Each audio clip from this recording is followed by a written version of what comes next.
Hi everyone, welcome to 1% Crime. I know you can't sleep, so I'll accompany you with crime stories that happened all over the world. Before we get to the story, tell me where did you hear it from? And if you like this content, don't forget to like, comment, and subscribe. Let's jump straight into the story. The case of Kelsey Smith went shopping for a gift and vanished without a trace. How often do laws enacted at the state level, or the rules and policies of individual companies designed to protect people and make their lives more comfortable and safe, end up causing harm rather than good? In today's story, a mobile phone operator refused to provide the location of a missing girl, citing privacy laws. In reality, however, the company was obstructing the investigation, delaying the process. Although tragically it was too late to assist the girl, in other cases, timely access to such data could save someone's life. The case of young Kelsey Smith, who was tragically killed just a month after celebrating her 18th birthday, not only shook the United States, but also captured the attention of the world, as it was widely reported in international media. The girl was abducted in broad daylight from a location, and her body, bearing signs of violence, was later discovered outside the city. The search for Kelsey took almost a week due to the inability to track her movements through her cell phone signal. This circumstance led to much debate and set a precedent that resulted in a series of amendments and the passage of a law named after the victim.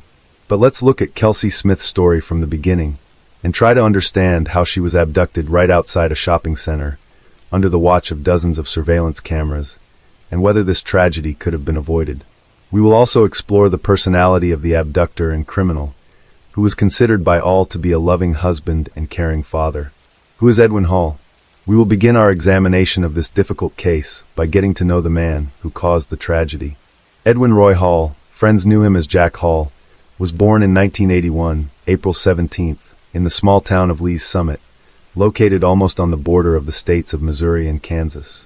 He was the second child in the low-income and extremely disadvantaged family. Edwin's childhood was hard, if not to say harsh. Parents of the boy used in large quantities of hot drinks and illegal substances, not engaged in the upbringing of children, and mistreated them. Later, Hall will tell about the fact that at the age of 5 he was intimately abused by his uncle, his father's brother, but unequivocally confirm or deny this statement is simply not possible. Many thought that this detail was invented by the perpetrator's lawyer in order to make his client look like a victim of circumstances at the trial and try to mitigate his punishment. But be that as it may, and at the age of 6, Edwin found himself in an orphanage after his father was behind bars and his mother was deprived of parental rights. In the following years, the boy changed several foster families, but each time he was abandoned after a while and returned back to the orphanage. This was due to the uncontrolled aggression of the child, as well as his cruelty. From an early age, Hall showed sadistic tendencies towards animals. He liked to torture them and watch the suffering. The boy did not recognize anyone's authority, disobeyed his foster parents, stole and ran away from home. His last foster family returned Edwin to state custody at the age of 15. This was after the teenager attacked his stepsister with a knife. Then the tragedy was avoided and the boy was pitted and not prosecuted. However, a year later, he again came to the attention of the police when he deliberately hit another orphanage pupil, who was much younger than him, on the head with a baseball bat. As an adult, Hall had no record with the police, and he seemed to have matured, taken charge, and finally reformed. At the age of 20, he married a girl named Alita, who bore him a son a year and a half later. Edwin got an old Chevrolet truck from the 70s, on which he worked, transporting various goods. His neighbors knew him as a quiet, humble, and friendly guy, as well as a good family man. However, he also had another secret life, which became known only when Hall found himself in the dock for committing serious crimes. Who was the victim? Kelsey Smith. Kelsey Ann Smith was born in 1989, on May 3rd, in a place called Overland Park, which ranks as the second most populous city in the state of Kansas. She was the third of 5 children in the large and very close-knit family of Gregory and Missy Smith. Growing up alongside her older brothers Steve and sister Lindsay, as well as her younger siblings Caddy and Zach, she was very close to all of them. The family patriarch, Gregory Gregg Smith, was a former military man and a veteran of the United States Navy. He had also served in the police force for over 2 decades and was now enjoying his well-deserved retirement. Meanwhile, the mother, Missy Smith, had dedicated her life to health care, having worked for many years at one of the local hospitals. Despite her professional commitments, She brilliantly managed to balance work with raising her numerous offspring and creating a cozy home environment. From a young age, Kelsey was an extremely active, sociable, and theatrical child. She loved to sing and dance, attended a music school where she learned to play several musical instruments, and eagerly participated in school theater productions and choir performances. In addition to this, she thoroughly enjoyed gymnastics and loved soccer, often attending various sporting events with her father and brothers, and she was a fan of the local team. Young Smith had many friends, possessed a great sense of humor, was talented in numerous areas, and knew how to make a good impression on those around her. She also had a profound love for animals from childhood, and dreamed of going to college after high school to pursue a career as a veterinarian. In her senior years of high school, Kelsey took a job in the local orchestra where she played the clarinet, performing at various city events. This job allowed her to save enough money in just 6 months to buy her first personal car, a 1987 Buick Regal. Her parents weren't too fond of the fact that her car was older than she was, and offered to add some money from the family budget to buy something more recent. However, it was crucial for her to purchase her first vehicle independently, with her own money, so she declined their offer. Kelsey's personal life, it's noteworthy that the Smiths went to great lengths to provide their children with the very best, caring deeply for their education and holistic development. However, they also raised their offspring with a strong sense of discipline. There were clear rules in their home that everyone abided by without exception. For instance, all family members were expected to share their plans and always inform each other if they were going to be out late. Kelsey herself was always punctual, never late, and would always tell her parents where she was going and who she was spending time with. During her senior year, Kelsey entered into a romantic relationship with a young man named John Beersmith. According to Kelsey, it was a deep and mutual love at first sight, the kind you read about in books or see in movies. The couple rang in the new year of 2007 together, and from then on were practically inseparable. Smith's partner, a year her senior, appeared to be a serious young man who treated his beloved with the utmost care and respect. Both sets of parents approved of their children's choice and did not stand in the way of their relationship. In May 2007, Kelsey celebrated her 18th birthday. That same month, she graduated from high school and was thrilled to learn that she had been accepted into a prestigious college in Kansas, where she intended to study veterinary medicine. The following days were, without exaggeration, some of the happiest in the young woman's life. Unfortunately, they turned out to be her last. Smith, along with her classmates, attended parties celebrating the end of high school. She had a great time, fully enjoying the festive atmosphere as well as romantic dates with her beloved. At this point, she'd achieved everything she had wished for: admission into her dream college, a relationship with a worthy young man who was about to propose, and it seemed a long, happy life lay ahead of her. The disappearance from the mall parking lot on June 2, 2007, Kelsey and John were preparing to celebrate a significant milestone in their relationship, the 6-month anniversary of when they first started dating. John planned to make the day even more memorable by proposing to Kelsey. He had a beautiful engagement ring custom made for the occasion, reserved a table for 2 at a restaurant, and the evening was set to be one of the happiest in their lives together. Kelsey was unaware of the upcoming proposal, which was meant to be a surprise. She, too, was looking for a gift to surprise and delight John. That Saturday, she styled her hair, did her makeup, dressed up, and drove her car to a Target Corporation store located just 10 minutes from her home. There was no indication of the tragedy that was about to unfold. Around 7 in the evening, she called her mother to say she had found a gift for John, but needed to find the perfect gift bag for it, preferably something with a romantic touch. Missy suggested checking a shopping mall across the street from Target, confident that it would have what Kelsey was looking for. Kelsey thanked her mother for the advice and said she would be home soon, where John was supposed to pick her up at 8 o'clock. That was the last time Missy heard her daughter's voice. Kelsey never made it back home. When John arrived at 8 with a large bouquet of flowers, he was shocked and frightened to find that Kelsey was not there. Her parents were equally terrified, as it was completely out of character for her not to answer phone calls or texts. She vanished in broad daylight, in a busy area, and no one noticed her disappearance. Search and investigation. The family patriarch, along with his 2 eldest children, set out to search for their daughter. Upon finding her car parked at the Oak Park Mall, a sliver of hope emerged that Kelsey might still be inside the mall for some unknown reason. However, after searching through all the floors and stores and inquiring with the salespeople and security guards if anyone had seen the girl. They were convinced she was not there. Returning to the car, which appeared undisturbed without any signs of struggle or violence, the father, leveraging his experience as a former police officer, decided not to touch anything. It was possible the car was part of a crime scene, and it was crucial not to tamper with or destroy any evidence. The girl's parents reported her missing to the police that same day, but were initially met with resistance to start an immediate search. The explanation was that since Kelsey was 18, she wouldn't legally be considered missing until 24 hours had passed since her disappearance. However, Kelsey's father, not one to back down and using his old connections, insisted on an immediate search for his daughter. Moreover, he made inquiries to see if any hospitals in the city had admitted women matching their daughter's description. Kelsey's family and fiancé were interviewed that same evening to establish their alibis and rule them out as suspects, a standard procedure. Surveillance footage from the Target store was also reviewed. The video showed Kelsey entering the store, browsing the selection, making a purchase, and then, while talking on the phone, leaving the building to head back to her car. At that moment, she was speaking with her mother, asking where to find a gift bag, and then headed to the mall across the street, following her mother's advice. Essentially, Kelsey simply drove out, turned around, and parked at the Oak Park Mall, leaving her car near the side entrance almost against the wall. Her car was thoroughly inspected by experts. It seemed untouched from the outside. The gift she bought for John was on the passenger seat, and her backpack with personal items, a tablet, and a wallet containing about $300 in cash was in the back.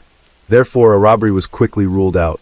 It appeared that the car's owner had left only with her credit card and phone in her pocket, as everything else remained inside the car. No signs of a struggle, blood, or damage were found. There were no foreign fingerprints except for one found on the driver's seatbelt. This fingerprint belonged to neither Kelsey, her relatives, nor her boyfriend. Issues with the cellular company tracking the young woman's location could have been possible through the signal of her mobile phone. By that time, the device itself had become inaccessible, presumably turned off or damaged, but it was still feasible to determine the last known location where the mobile phone was active in order to narrow down the search area. However, Verizon Communications, the wireless carrier, did not provide the necessary data for the investigation for several days. Interestingly, the company did not outright refuse to cooperate, but kept promising to look into the matter, effectively dragging out the process. Back in 2007, telecommunications companies were allowed to withhold subscriber data from law enforcement agencies, including the police or FBI, without a specific court order. They cited information privacy laws, and even situations where an individual's safety or life might be at risk were not considered exceptions to this rule. The disturbing stranger upon closer examination of the surveillance footage, a chilling detail was uncovered, a mysterious stranger following the young woman like a shadow. He didn't stand out at first because he always kept his distance and didn't attempt to interact with Kelsey directly. The individual in question was a Caucasian male with a pleasant appearance, estimated to be in his early to mid-20s, sporting dark, short hair and a light beard. He was dressed casually in a plain white t-shirt and black shorts. He entered the Target store roughly half a minute after the girl and followed her through all the sections she visited, maintaining a few meters distance. This mysterious man was captured by all the surveillance cameras that Kelsey was, and later during the trial, the prosecution would describe his behavior as akin to a predator stalking its prey. He exited the store after her and, making sure she was alone, followed her to the Oak Park parking lot in his Chevrolet truck. It's likely that he overheard her conversation with her mother as he was practically behind Kelsey while she was on the phone. Consequently, he could have learned about her plans to visit the neighboring shopping center. Unfortunately, Smith parked her car in a poorly chosen spot next to a side door near a storage area where shadows fell on her vehicle, making it nearly impossible to discern the events on camera footage. While Kelsey was still seated in her car, the truck parked beside her, and a figure in a white t-shirt and black shorts emerged. The stranger approached her from the driver's side door, and then she, presumably under the threat of harm, got behind the wheel of his Chevrolet, and the truck drove off in an unknown direction. Media attention and alert viewers from the outset, largely thanks to the connections and experience of Gregory Smith, the media were enlisted to cover the investigation. Smith knew that the louder the outcry, the broader the coverage in the press, and the more attention it garnered, the higher the chances of finding their daughter and bringing the responsible party to justice. The story was covered not only in national but also in international media, including on the popular show America's Most Wanted. When surveillance footage revealed the mysterious stranger following Kelsey, the frames showing his face most clearly were broadcasted in the news, urging people to come forward if they recognized the man. That same evening, the police began receiving calls from individuals claiming to have seen the man in various cities and even states. Although most of these reports were mistaken, each one was investigated. On June 6th, a Mrs. Miguez called in stating she recognized her neighbor Edwin Hall in the footage, but had hesitated to report it initially due to doubt. However, seeing the information about the truck removed her last doubts, as Hall also drove an old 1970s Chevrolet. Horrific discovery at Longview Lake and suspect's arrest on June 6, 2007, several pivotal events unfolded in the investigation. First, crucial data regarding the last known location of Kelsey's phone signal was finally obtained from Verizon Communications. A specific cell tower was pinpointed, establishing a search radius of 1.1 miles to the north of it. Within 45 minutes of initiating the search operation, the lifeless body of the young woman was found in the brush near Longview Lake, Missouri, approximately 30 miles from where she was abducted. The medical examiners determined that Kelsey had been brutally assaulted and then strangled with her own belt. Her body was discovered without clothing, except for the belt used to strangle her around her neck. After the assault, her body was callously discarded in the bushes, covered only slightly with dry branches. Over the 4 days it lay exposed under the June sun, her remains were severely disfigured by insects and other wildlife, making them almost unrecognizable. Nonetheless, the examination confirmed that it was indeed the missing young Smith. The second significant event on June 6th was the arrest of the main suspect. When the police arrived at the man's residence, he was completely calm, acknowledged that his friends called him Jack, and agreed to provide a statement at the station. During the interrogation, he identified himself as Edwin Hall. Presented with a photograph of Kelsey, he claimed never to have seen her before. Even when shown surveillance footage from the store showing him following her closely, he insisted he had merely visited Target for personal reasons and hadn't noticed her, suggesting their appearance together in the footage was merely a bizarre coincidence. Irrefutable evidence. Edwin was evidently confident that he had left no trace behind and could not be held accountable. His van was clean. He had assaulted the victim using contraception, leaving no DNA evidence. Therefore, Hall agreed to cooperate with the investigation and even volunteered to provide his DNA sample and fingerprints. Crucially, his thumbprint matched the one found on the victim's car's seatbelt buckle, becoming a pivotal piece of evidence. Furthermore, during a thorough search of the suspect's home, a hidden air pistol was found with Kelsey's DNA traces on the barrel. Hall was then officially charged with the abduction, assault, and termination of the young woman's life. Since Smith was abducted in Kansas, but her lifeless body was discovered in Missouri, there arose a question regarding the jurisdiction of the trial. This detail was significantly important as it affected the potential sentence. In Missouri, the perpetrator faced the possibility of capital punishment. Trial and sentence Hall, realizing the gravity of his situation, and after consulting with his attorney, decided to fully admit his guilt and disclose the details and circumstances of the crime in hopes of receiving a lesser sentence. He recounted how he noticed Kelsey as she entered the store and followed her. Indeed, he was close enough to overhear her phone conversation, learning she planned to visit the shopping center across the street. Edwin made sure Smith was alone, followed her to the adjacent parking lot, and was pleased when she parked in a secluded spot near the side entrance. He then emerged from his vehicle, armed with a pistol, waited for the victim to return to her car, and prevented her from closing the door as she was getting into the driver's seat.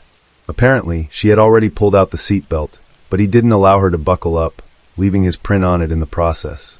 Next, he placed the pistol barrel in the unfortunate girl's mouth, coercing her to move to his vehicle's driver's seat under threat. Smith drove Hall's truck while he aimed the weapon at her and instructed where to go. Upon reaching a remote area at the state border, he ordered her out of the truck and led her into the bushes. There, he assaulted her, strangled her with the belt, and covered her body with branches. He meticulously cleaned his truck's cabin to remove any fingerprints, DNA, or other traces of the victim's presence, and hid the pistol with Kelsey's saliva at his home, confident it would never be found. When asked about his motive, he couldn't provide a clear explanation, but indifferently commented on her, fantastic legs. Additionally, during the investigation, several other women and girls victimized by Hall's actions came forward. As a result, charges of corruption of a minor, harassment, and theft were added to the existing accusations. Hall's lawyer attempted to appeal to the court's sympathy, highlighting his client's troubled childhood, past victimhood, lack of parental care, and upbringing in foster homes.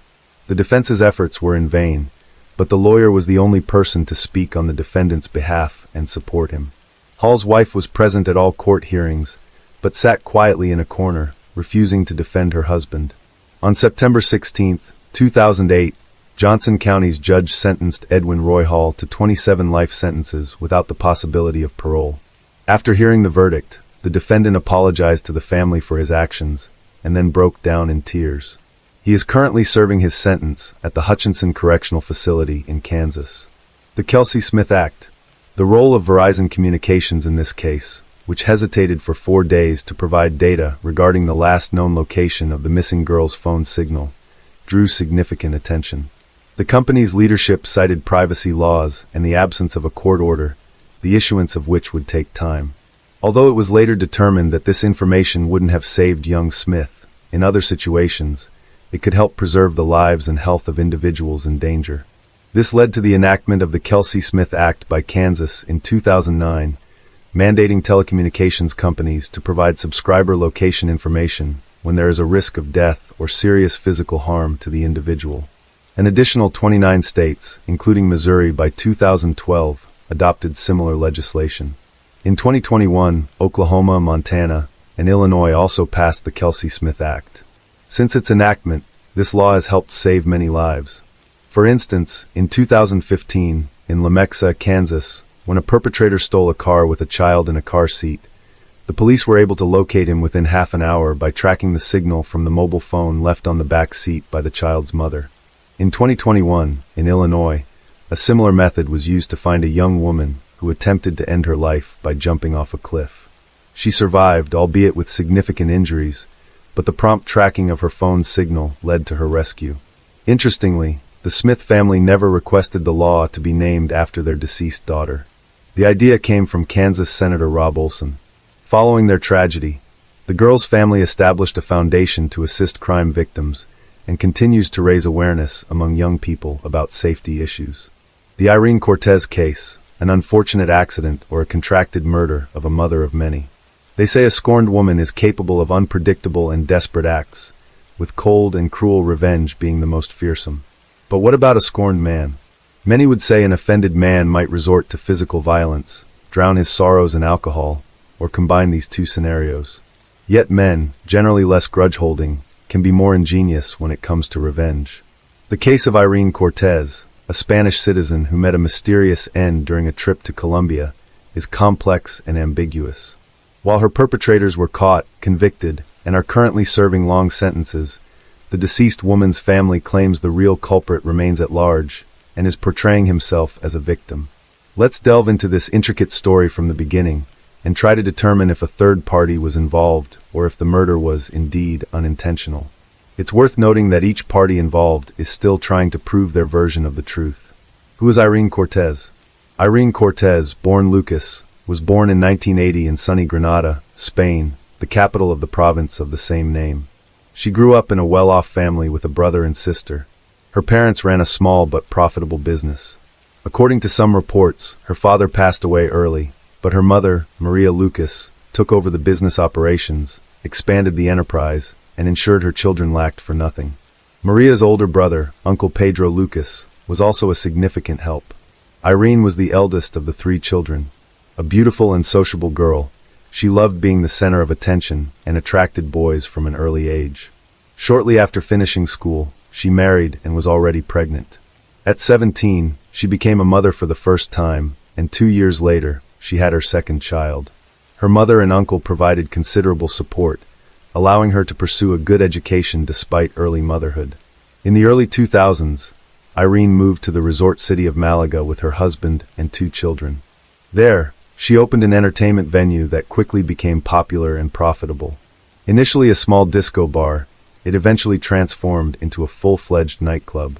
In Malaga, the couple welcomed their 3rd child, and life seemed prosperous and stable. At 25, Irene's husband was arrested and sentenced to 5 years in prison for trafficking illegal substances. Tragically, he lost his life in prison under mysterious circumstances. The responsibility of raising the children fell solely on Irene's shoulders. Remembering how her mother single-handedly raised 3 children, Irene was determined to persevere. She successfully managed her business, earned well, and had big plans for the future.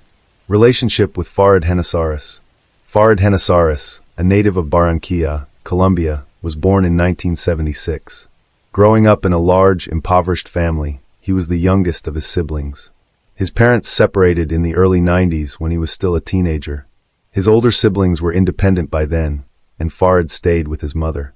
In 2001, at 25, Farid, along with his elderly mother, moved to Spain in search of a better life. They settled in Malaga, where Farid took any job he could to support himself and his mother. In 2005, he started working as a waiter at a nightclub owned by Irene. Irene immediately noticed Farid's hard work and reliability. She was also attracted to him, and Farid, in turn, did his best to please her. At the time, Irene's husband was incarcerated, and she planned to file for divorce but couldn't before her husband's untimely demise. Irene and Farid's employer-employee relationship soon blossomed into romance. Farid wasn't deterred by Irene's 3 children from previous relationships, nor was Irene bothered by Farid's humble background as a waiter whose salary she paid. Within months of starting their relationship, the couple decided to move in together. They settled in Irene's spacious apartment, and soon after, Irene became pregnant with Farid's child. They went on to have 2 children together.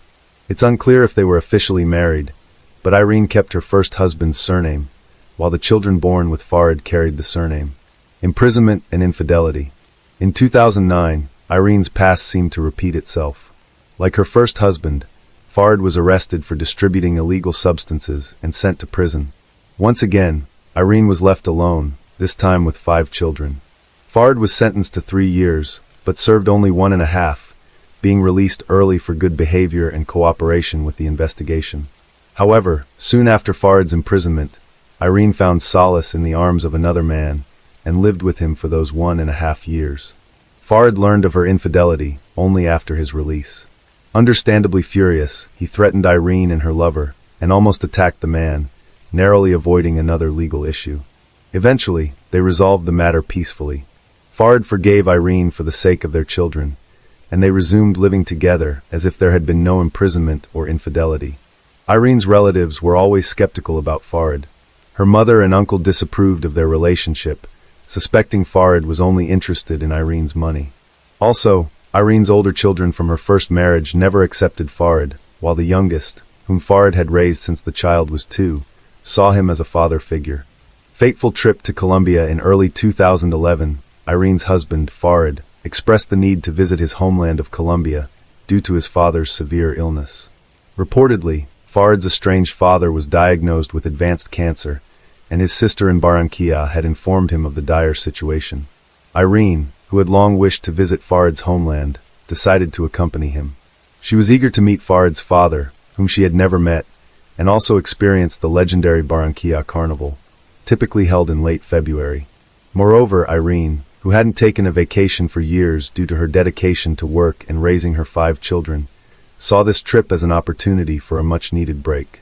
The couple planned a 10-day trip across the ocean, with Irene's mother and younger sister agreeing to care for her children during this period.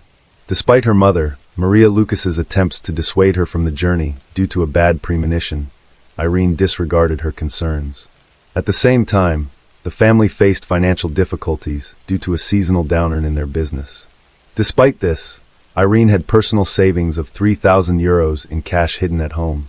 But on the eve of their trip, she discovered the money had mysteriously vanished, almost derailing their plans. Irene quickly borrowed the necessary funds from her uncle and close friends.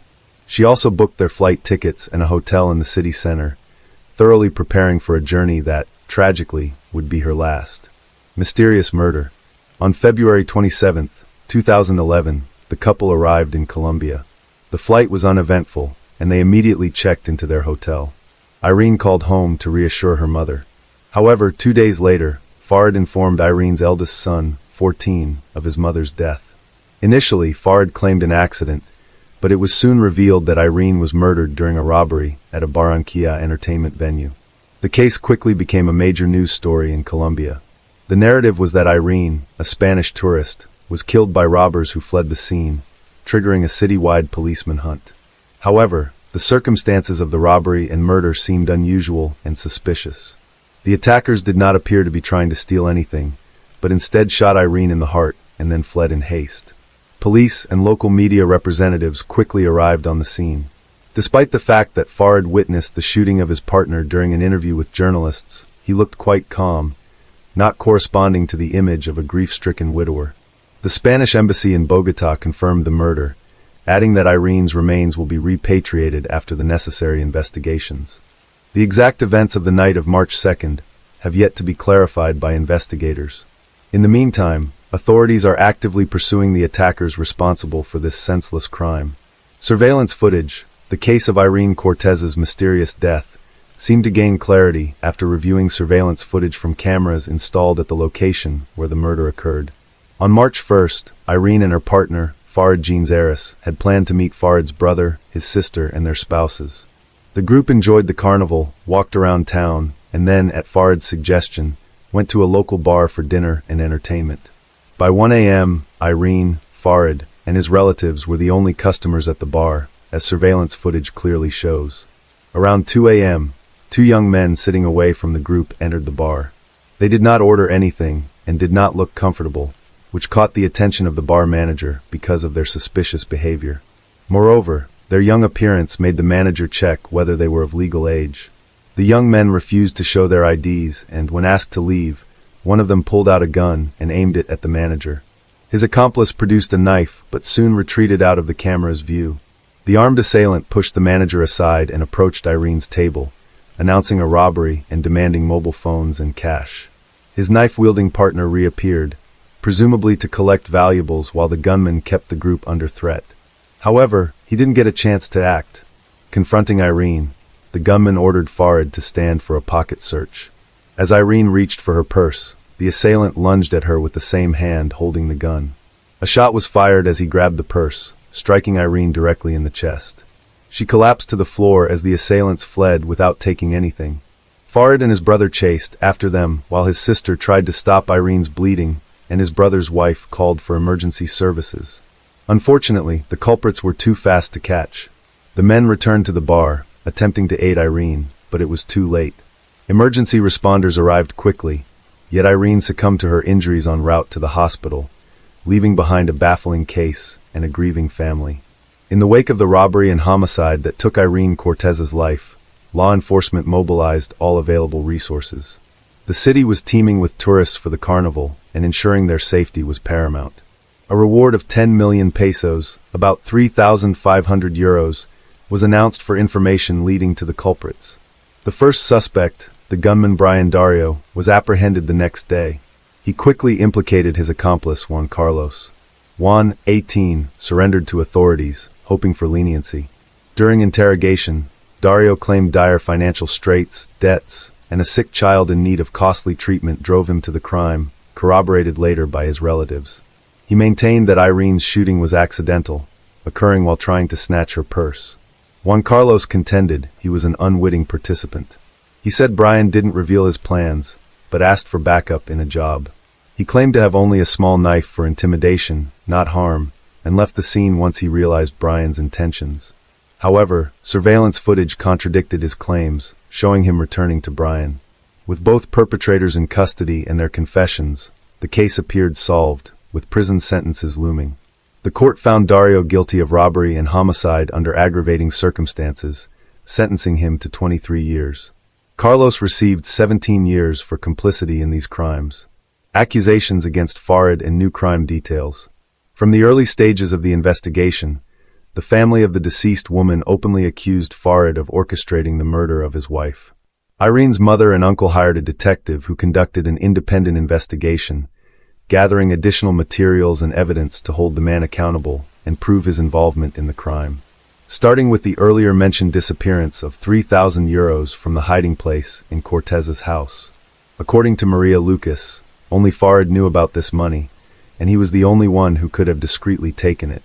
The woman told her daughter about this from the beginning, but she did not want to listen. Now she believed that her son-in-law used this money to pay Dario to kill his wife.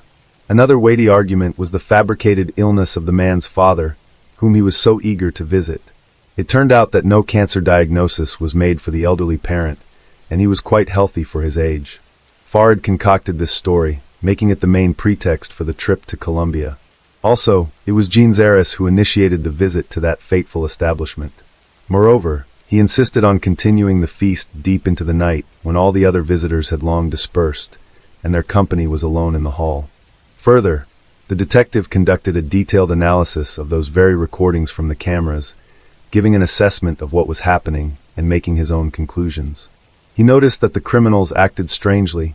One was clearly scared, and most likely really did not understand what was happening while Brian approached the company, came up to Farid and raised him, but did not directly threaten him with a gun. It looked like the men knew each other and acted cohesively. Then Farid strangely moved behind Irene, who was sitting at the table. When she reached into her bag to get her wallet, the criminal with the gun looked at the man as if waiting for a signal. It's hard to say exactly whether he received any kind of sign, as the victim and her husband were back to the camera. After the shot, the man chased the killer, but in the expert's opinion, he deliberately let him escape. However, the latter statement can be considered controversial, as Brian was armed with a gun and Farid could reasonably fear for his life. Also in question was the man's behavior after his chosen one was declared dead. He willingly gave interviews to the arrived correspondents, talked about the details of what happened, and at the same time, did not look too upset or depressed. Another important question: why, after the tragedy, did Jean Zaris call not Irene's mother, not her uncle, or any of the adult relatives, but dialed the number of her 14-year-old son to tell him about his mother's death? According to Maria Lucas, he wanted to personally inflict pain on the teenager, punishing him for not recognizing the stepfather's authority and treating him disrespectfully. The woman's uncle was the first to dare to give an interview in the press and openly talk about his suspicions and the results of the investigation. Pedro Lucas was sure that Farid planned the trip in advance, essentially luring Irene into a trap. The money stolen from her was used to pay for the services of a hired killer, and after her death, he planned to establish guardianship over the children and take over the business of his deceased wife. Farid's mother did not silently listen to her son being accused of a terrible crime and openly stood up for her offspring. The woman claimed that her offspring was madly in love with Irene and her children and would never harm her. However, in the end, the parent inadvertently let slip a phrase about the chosen one not having to cheat on Farid, as this greatly offended his pride. Also, an unpleasant detail emerged about Jean Zaris leaving Spain on fake documents, as he was not allowed to leave the country because he had recently been released from prison on parole. The man himself denied this information, stating that he left legally and Irene acted as his guarantor. Funeral. Without the widower. 12 days after the tragedy, Irene's body was returned to her native Spain. The funeral was conducted with a closed casket, as the remains had begun to decompose after such an extended period. Hundreds attended the funeral: family, friends, neighbors, and even those who didn't personally know Cortez, but had heard about the resident's story and wanted to express their condolences to the family. The only person missing from the farewell ceremony was Farid, who simply feared returning from Colombia apprehensive of retribution. Farid claimed that the relatives of his late wife had repeatedly threatened him and his elderly mother. For this reason, before flying back to Spain, he intended to appeal to the authorities to ensure his safety. He sought a protective order to be able to attend the funeral, but his request was denied, and Guinasaurus decided not to take the risk. In turn, Farid filed a complaint in court against the relatives of his deceased wife, who he alleged hindered his return home. However, Maria and Pedro Lucas denied his claims, stating they were most interested in his return to face trial in Spain. Additional court proceedings. With new circumstances and accusations against Farid, an additional investigation and court proceedings were conducted. Dario and Carlos, already serving their sentences in a Colombian prison, were interrogated about their acquaintance with Guinasaurus and a possible premeditated conspiracy. However, Brian categorically denied this assumption. He continued to insist that the murder was an accidental result of a failed robbery attempt. He claimed he had never seen Farid before, let alone been hired as a hitman for his wife. The accusations indeed seemed to be grasping at straws, with no irrefutable evidence of premeditation or a contract killing, only assumptions and interpretations of the events on the recording. Dario also confessed that he was under the influence of alcohol and prohibited substances that evening, hence his poor recollection of the event's chronology. As for Carlos, he maintained that his friend did not involve him in his plans, and everything that happened in the bar was as shocking to him as it was to those they attacked. One appeared to be telling the truth, but Brian's words, who made the fatal shot, raised some doubts. Consider this. He failed to commit the robbery, ended up in prison, but his sick child still received the necessary expensive treatment. Brian claimed that kind-hearted people, learning about his motive, helped him. However, the Lucas family's lawyers tried to prove that the €3,000 stolen from Irene, which Farid paid for her murder, were spent on the treatment. Supposedly, Brian agreed to sacrifice himself and go to prison to save his child, and secretly pass the money to his wife. This version, however, was never proven. Returned to Spain. Only after obtaining a court order that guaranteed his safety did Genesares decide to return to Spain. Several months had passed since the tragedy, and the media frenzy had subsided. Upon his return, Genesares claimed to have brought investigation materials proving his innocence in his wife's murder. He cited his main reason for returning as a desire to care for the children he shared with Irene, who had been under the care of the deceased's relatives during his absence. 6 months later, Farid decided to give a major interview, in which he revealed that he had lost virtually everything. He was jobless, his passport had been annulled, preventing him from leaving the country, and to add insult to injury, his friends had turned their backs on him, and the mother and uncle of his late wife forbade him from seeing his children. Genesares repeatedly faced Maria and Pedro Lucas in court. He accused them of threatening him while they attempted to prove his involvement in Irene's murder. However, neither side could substantiate their claims. Ultimately, the children remained in the custody of their grandmother and uncle, and the widower was unable to claim any of his late wife's property. The case of Sarai Sierra, she went across the ocean to meet her death. The high-profile case of an American girl photographer named Sarai Sierra 10 years ago stirred the world and brought the intelligence services of 2 countries located on different continents to their feet. The U.S. citizen disappeared without a trace during her photo tour in Istanbul, as if vanishing into thin air. This story was widely covered in the press, and the situation and circumstances were so strange that it gave rise to a lot of rumors and conspiracy theories. Despite active, large-scale, and timely searches, it was unfortunately not possible to find the girl alive. Her body was found in the historic center of the city, near the walls of Sarajevo. But how did it happen that in a white day in a popular tourist spot, so simply took a person's life, and no one even noticed it? To understand this case, it is necessary to restore the whole chain of events that led to this tragedy, and now we will try to do it together. Sarai Sierra. Early years. Sarai Sierra was born in New York in 1979, on November 9th, and became the second child in a large family. She was brought up together with her older brother David and younger sister Christina. Their parents, Dennis and Bethany Syme Jimenez, were of Puerto Rican descent, but emigrated to the United States in 1973, settling in Manhattan where their children were born. Shortly after moving, the couple joined the local Protestant community and became evangelical Christians. They brought up all their children in strictness, following the religious canons of their adopted faith. The family attended church regularly, socialized with other members of the community, and the children attended Sunday school. Sarai grew up to be an active, creative person, and also stood out for her strong-willed but rather complex character. Unlike her younger sister Christina, who was a quiet, obedient, and very modest girl, Sarai was considered a rebel and a hooligan. But at the same time, she respected her parents, recognizing their undisputed authority. In the Jimenez family home, there were strict rules to which all members of the family obeyed. This applied to the daily routine of its inhabitants, many everyday moments, as well as norms of behavior. For example, the daughters were not allowed to socialize with boys, go on dates, or be out of the house after 9 o'clock in the evening. All their friendly contacts were controlled, and parents always knew where and with whom their children were. In fact, Sarai's entire life revolved around home, school, and church, and her social circle was limited to the people in those places. The active, energetic, socially oriented girl was bored and cramped within the framework in which she was kept, but her parents were sure that they were doing the right thing for the good of their children. During her school years, Sarai planned to enter a pedagogical university and become a teacher in the field of culture or arts. But closer to the end of her studies, she became interested in psychology and began to think about connecting her future profession with this field of activity.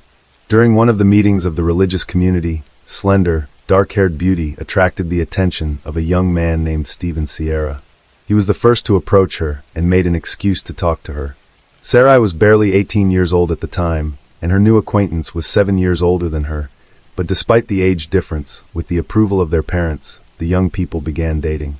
Stephen immediately liked Dennis and Bethany, who thought that this decent, polite, and honest young man would be a good match for their daughter. Most likely, Sarai was not madly in love with the guy, but agreed to marry him, mostly for the sake of finally moving out of her parents' house and freeing herself from such tight control.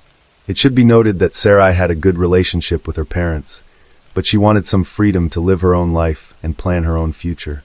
Less than a year after meeting, in February 1999, the couple got married. The bride was 19 years old at the time, and the groom was 26 years old. Soon after, the couple moved to the state of Michigan, where Stephen's parents lived. For Sarai, this move was a real event, because before that, she spent all her conscious life practically without staying in his native New York. The change of scenery did her good, and in a new place, she seemed to revitalize. Sarai enjoyed shopping for things for her new home, making it cozy, enjoying new acquaintances and new places. She got a job at a local dental office as a receptionist, and was thinking about getting a college degree after all. However, Sarai soon became pregnant and had children, first a boy and then a girl. Entry into the university had to be postponed, because the young woman was completely absorbed in motherhood and enjoyed it. A couple of years later, the family Sierra, with 2 children again decided to move, and this time, they went to sunny California, settling in the picturesque neighborhood of Silver Lake in Los Angeles. Here Stephen was offered a job, but soon the couple realized that the money he was earning, they do not have enough to live on. Then, having consulted, they decided to return back to New York and settled in a modest rented apartment located near the house of the Jimenez family. At that time, the couple faced serious financial problems. Sarai was still at home with the children, and her husband had to survive on casual income, because of which they periodically had to get into debt. The situation began to change for the better when the children went to school, and the young mother got a job at an advertising agency.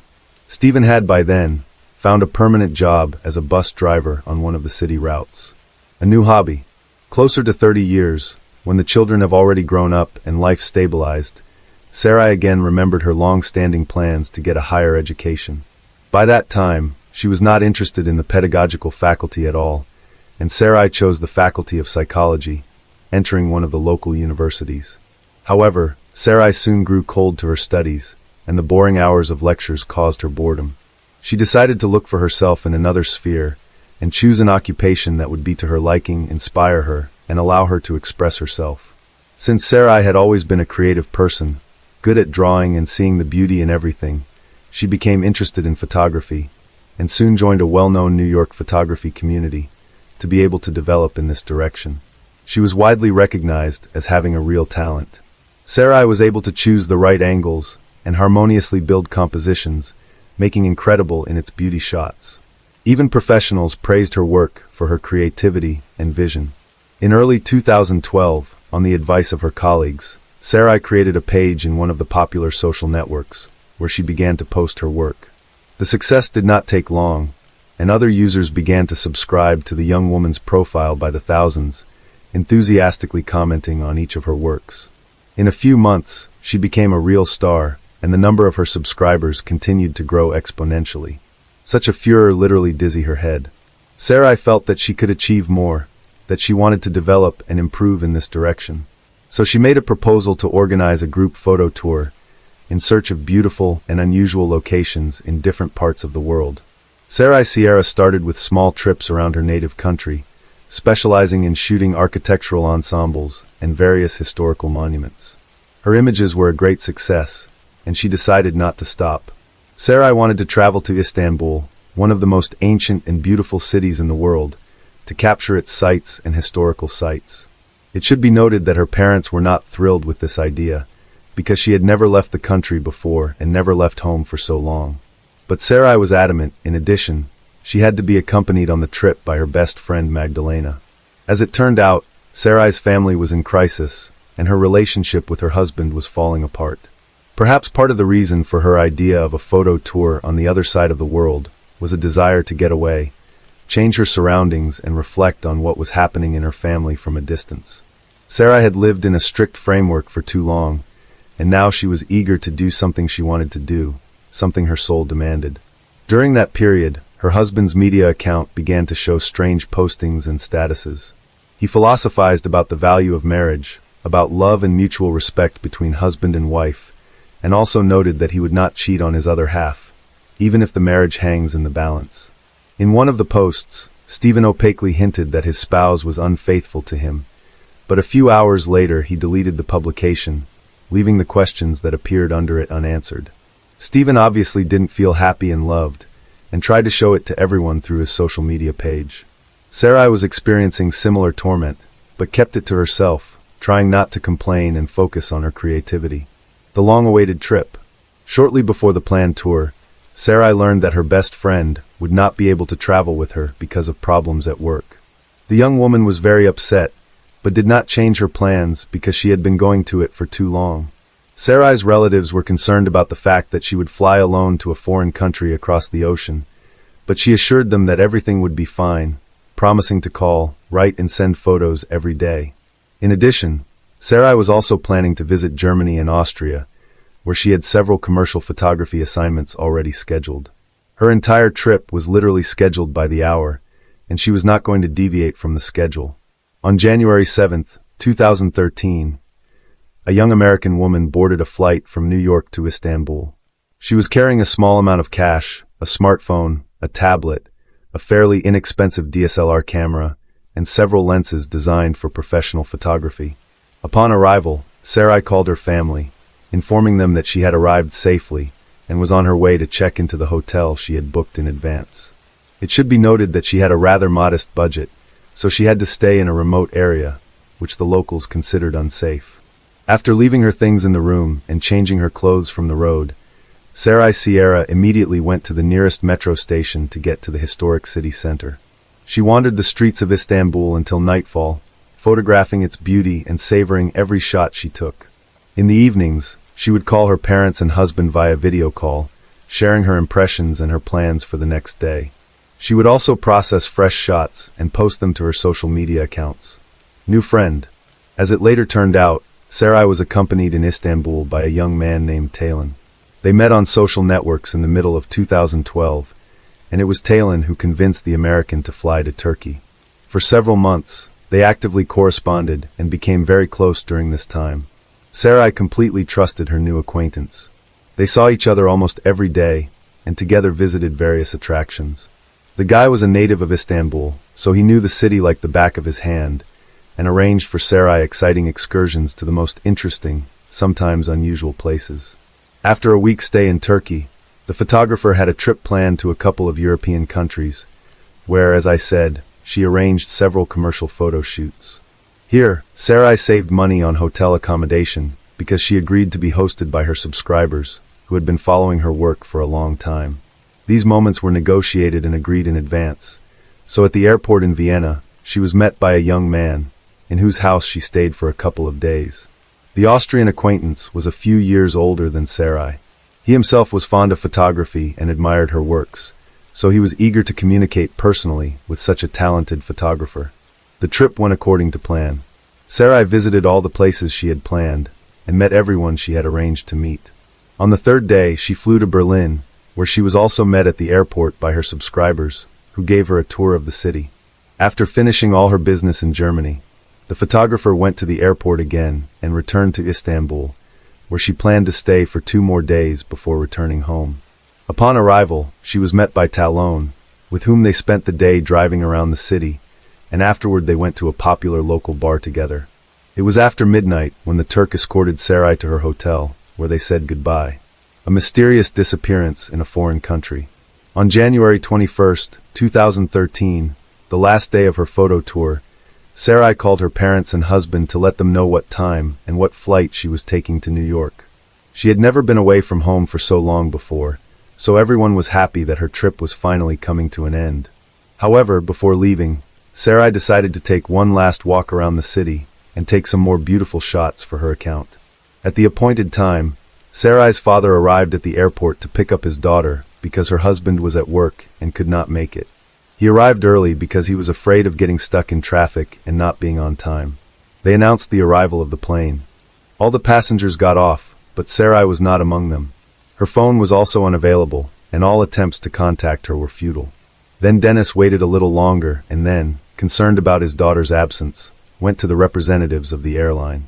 However, Dennis was literally shocked when they informed him that a passenger with such a name had not boarded the aircraft. Dennis immediately called Stephen and informed him of what had happened, saying that it was necessary to immediately organize a search. Sarai's husband first contacted the hotel where his wife was staying in Istanbul, but there he was told that her belongings were still in the room and she had not checked out, although she should have done so yesterday, and did not appear in the hotel for the second day. This information caused a real panic among the family members because they did not know where Sarai was and did not understand how to proceed. Stephen, who had access to his wife's accounts, decided to check them, looking for some clues. There he found his wife's correspondence with Talon, which seemed very suspicious to him. Nevertheless, he decided to contact the Turk himself to find out what he knew. But Talon claimed that he had seen the missing woman the day before the planned departure, and before the flight, she did not even call him, although she promised. Sarai's family immediately reported the incident to the American embassy in Turkey, and a day later a large-scale search operation was organized on the spot, for which a special unit was even created. Almost immediately, Sarai's husband and parents flew to Istanbul, deciding that they needed to be personally involved in the search. Besides, not much time had passed since her disappearance, and there was a high probability of finding her alive. Investigating police officers the first thing decided to determine the social circle of the American and talk to those who saw her shortly before she disappeared. To testify were called employees of the hotel where she stayed, as well as her friend Talon. The hotel manager stated that he last saw Ms. Sierra the night before she left. She was leaving with a small bag and a camera in hand. She was supposed to check out later, but never showed up at the hotel again, and the next morning they received a call from her worried husband, who informed them that Sarai's belongings and documents were still at the hotel. The receptionist also described the clothes Sarai was wearing that day. The situation with Talon was much more interesting and ambiguous. First, the guy's name was actually Tarkan, and why he introduced himself to his new acquaintance with an assumed name was unclear. Secondly, they had been in close contact for several months before their meeting, and Sarai had arrived in Istanbul at his invitation. All of this suggested that there was a romantic relationship between them, but Tarkan himself categorically denied it, claiming that they were only friends. The next stage of the investigation was to recreate in as much detail as possible the route that Sarai took that day. For this purpose, her cell phone data was checked, as well as street CCTV footage. Thus, it was established that the young woman took the subway to Sultanahmet district, visited the promontory between the Bosphorus Strait and the Golden Horn Bay, visited Eminona Market, but there she was lost in a large crowd of tourists. Then her trail was retraced to the subway, where she was going down to go to the Saraburna Walls, but she soon disappeared from the camera's view again. Frightening discovery. The searchers decided to go to the ruins of the Saraburna Walls to comb the area and interview people. Maybe someone remembered a lone woman with a camera in her hands. After several hours, the search was successful, if you can call it that. The body of a young woman with no signs of life was found near the ruins of the walls of ancient Constantinople. It was covered with an old dirty blanket, so it was not conspicuous. Investigators assumed that it was in this blanket that Sierra was brought here. Forensics believe the body had been there for about 10 to 12 days before it was found. There were no clothes on the lower part of the body, which immediately prompted a version of violence, which was later confirmed by experts. The autopsy revealed that Sierra died from a blow to the head with a blunt heavy object, but there were also several hematomas on her body, and a couple of ribs were broken. In addition, pathologists found particles of epithelium and blood under Sarai's fingernails, and this indicated that she had defended herself and scratched the perpetrator. The crime looked strange and even ridiculous because the victim's bag, smartphone, and camera were stolen, but at the same time, she was wearing gold earrings, wedding ring, and expensive watch, which immediately caught the eye. All that could be found on camera footage from the area was a young woman who looked like Saray, filming something on her phone, and then a man approached her, either hitting her or pushing her, and then they both disappeared from the camera's view. The attacker was not immediately identified. Versions and conspiracy theories.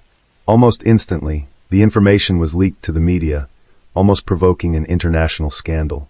The whole point is that from the TV screens and from the pages of newspapers, every day appealed to people to help in the search for the missing American woman and tell if anyone knows anything. But at the same time, the investigation was silent, and when the body was discovered, the situation became even more confusing. Many people wondered why a young married woman suddenly flew alone across the ocean. What was she doing in Istanbul and Europe, and with what funds had she traveled there? It all looked suspicious, indeed, and investigators initially thought that Saray had gone to see her lover, Taylan, aka Tarkan, and afterward flew to another man in Austria, but both her buddies denied being intimate with the victim. Later, it turned out that the man who sheltered Saray in Vienna has a criminal record, in connection with which there was a version that he could use the American as a drug courier. But a thorough check did not confirm this speculation. There were also rumors that Saray could work for the U.S. intelligence services and to collect information in other countries. Allegedly, hence the money for intercontinental flights. This version looked untenable, so it was not even seriously considered. The investigation of this high-profile case was carried out by Turkish special services, together with the FBI. But at first, they did not have any serious leads.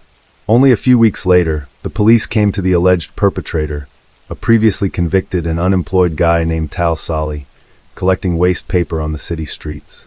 But it was not possible to communicate with him, because almost immediately after the crime, he borrowed money from relatives and left the country, presumably going to Hatay province, where he illegally crossed the border with Syria. After obtaining a warrant, police searched the suspect's home, where they took a sample of his DNA and compared it with skin particles and seminal fluid found on the body of the murdered woman. After that, the last doubts were dispelled. Tal Sali was the perpetrator of the crime. In addition, the victim's phone was last switched on in the neighborhood where he lived.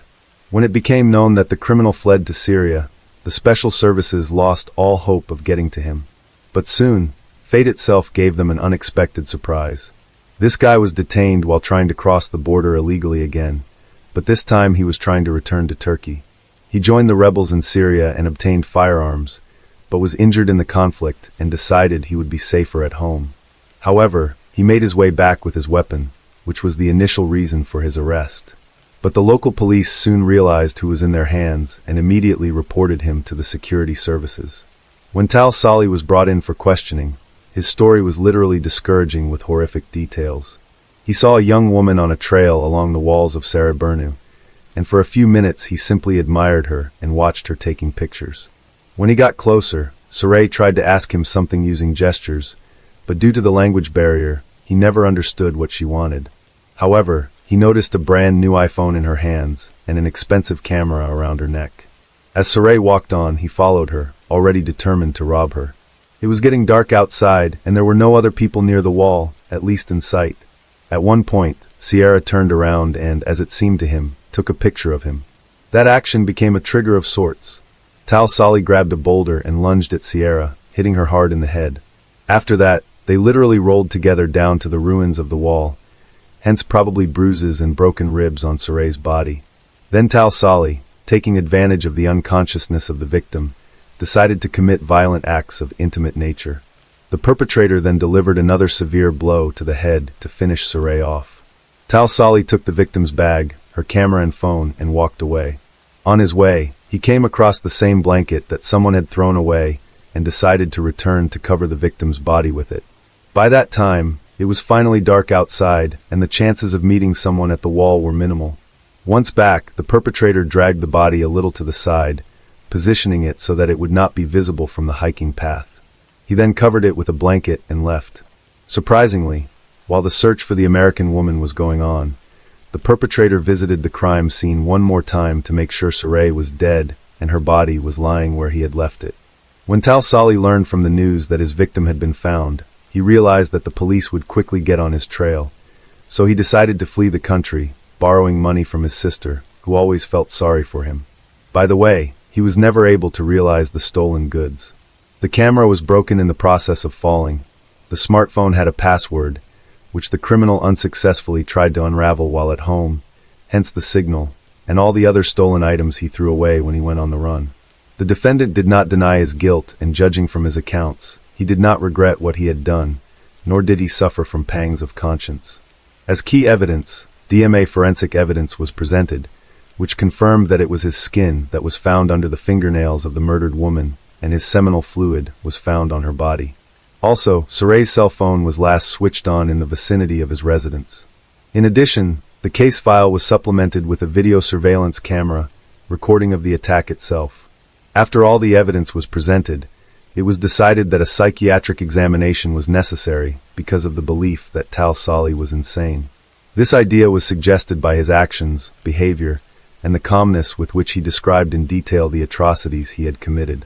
But experts concluded that he was sane and fully aware of his actions when he attacked his victim. In the summer of 2014, the judge finally delivered the final verdict. Tal Sali was found guilty on all counts against him and sentenced to life imprisonment. Suray's relatives considered this decision fair. The body of the murdered American woman, after all the necessary expert examinations, was transported to her homeland in New York, and all related costs were borne by a Turkish airline. Suray was buried in compliance with all religious rites and traditions. Family members of the internet site dedicated to her memory, where they published her works, which had not appeared anywhere before. The photos were a great success, and people from different parts of the world were ready to buy them. The money received from the sale of pictures, the family saved for college education for orphaned children Suray.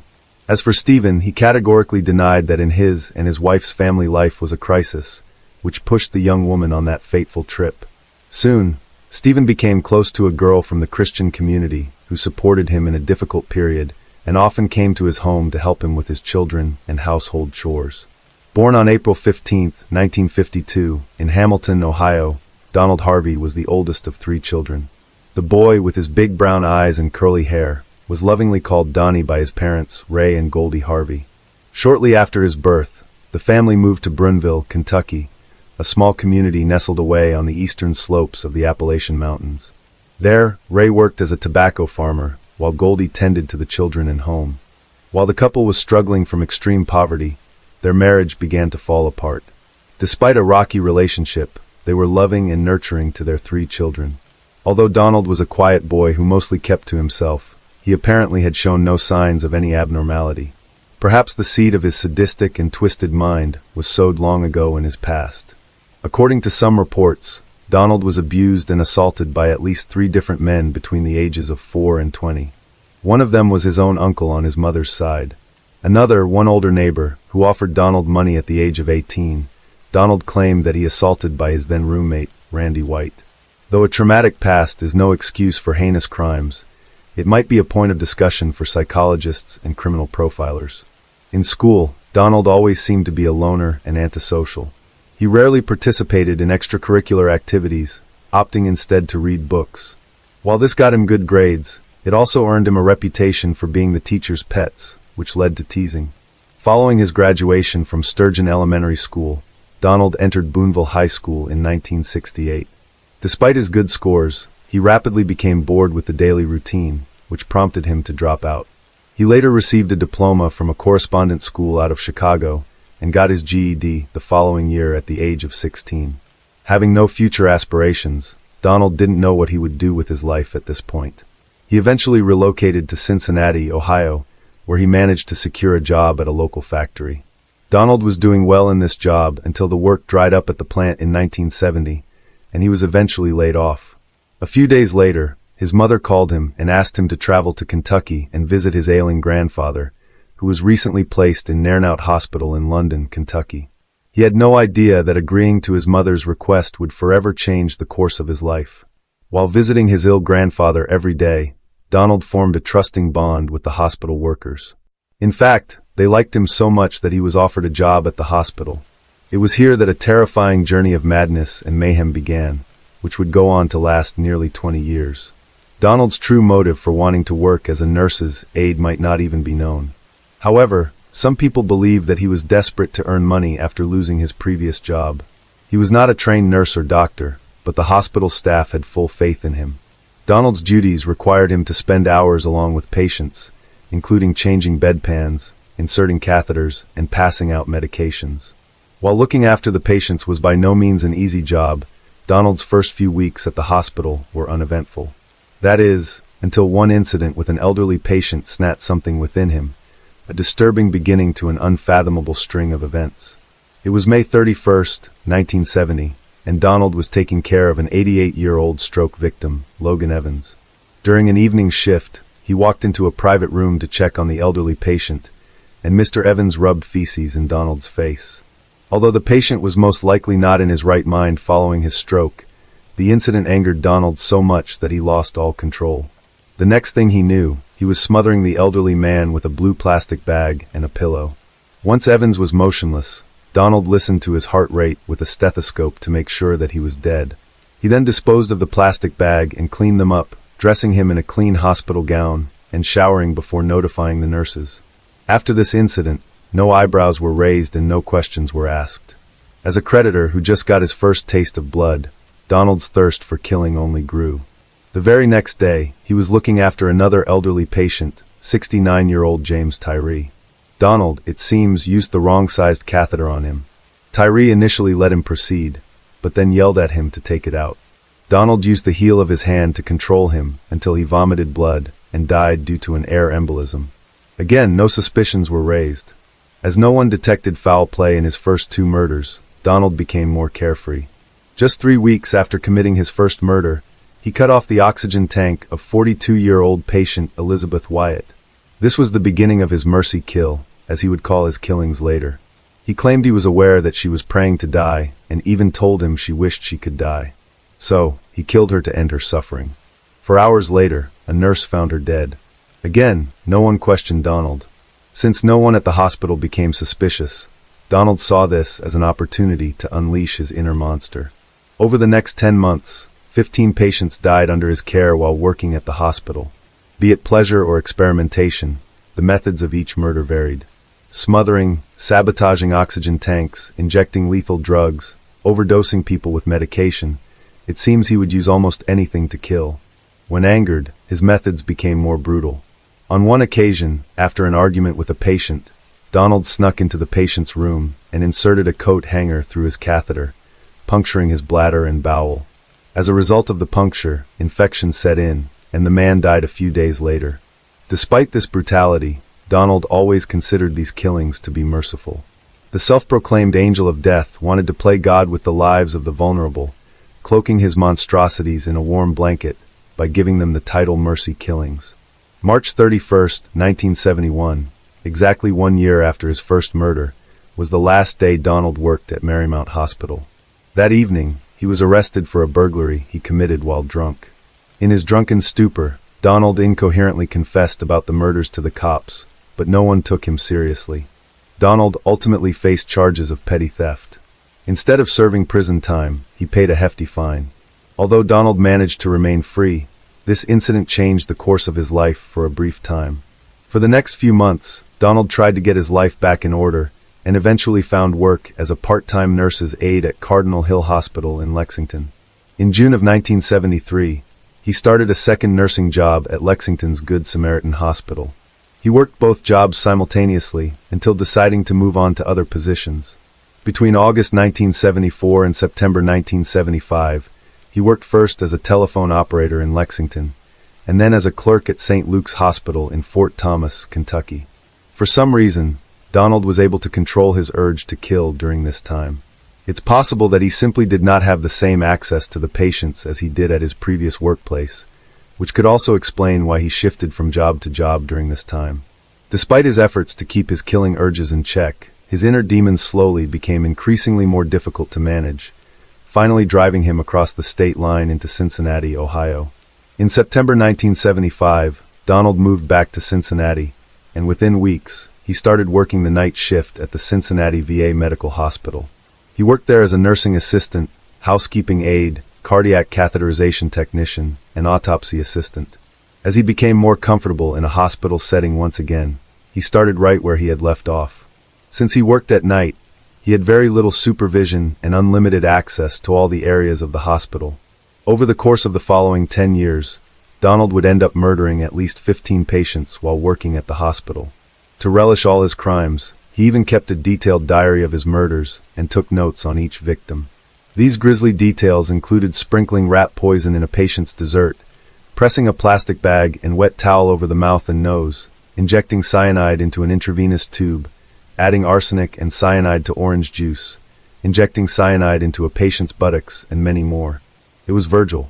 The idea of him, rat poison, was dessert. What kind of dessert? Poetic lean.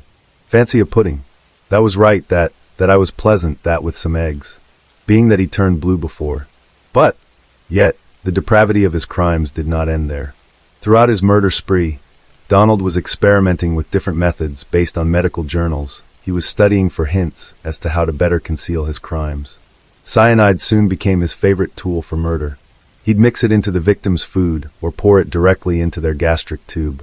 Over the years, he amassed an astounding 30 pounds of cyanide, which he had slowly pilfered from the hospital. He would keep his deadly supply at home for safekeeping. I started using morphine because it wasn't controlled that much in Kentucky, especially in small hospitals in the 1930s. And I did implode a couple of headliners. I used cyanide, I used arsenic, I used adhesive cleaner, a plastic bag tip. Despite all the deaths, Donald Harvey always managed to stay under anyone's radar. He had carefully set up all of his killing to look like accidents or natural causes. Donald even earned himself the nickname the Angel of Death and the Kiss of Death amongst his coworkers. They all thought it was a coincidence that he was always around when these deaths occurred. Little did they suspect that their charming coworker was a silent creditor.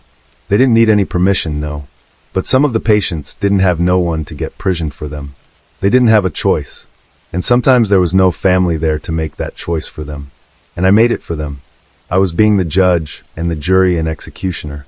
Although years down the line, Donald insisted that his crimes were merely an act of mercy motivated by compassion. There were other crimes that speak otherwise. The beginning of the 1980s brought out variations in both Donald's life and his crimes.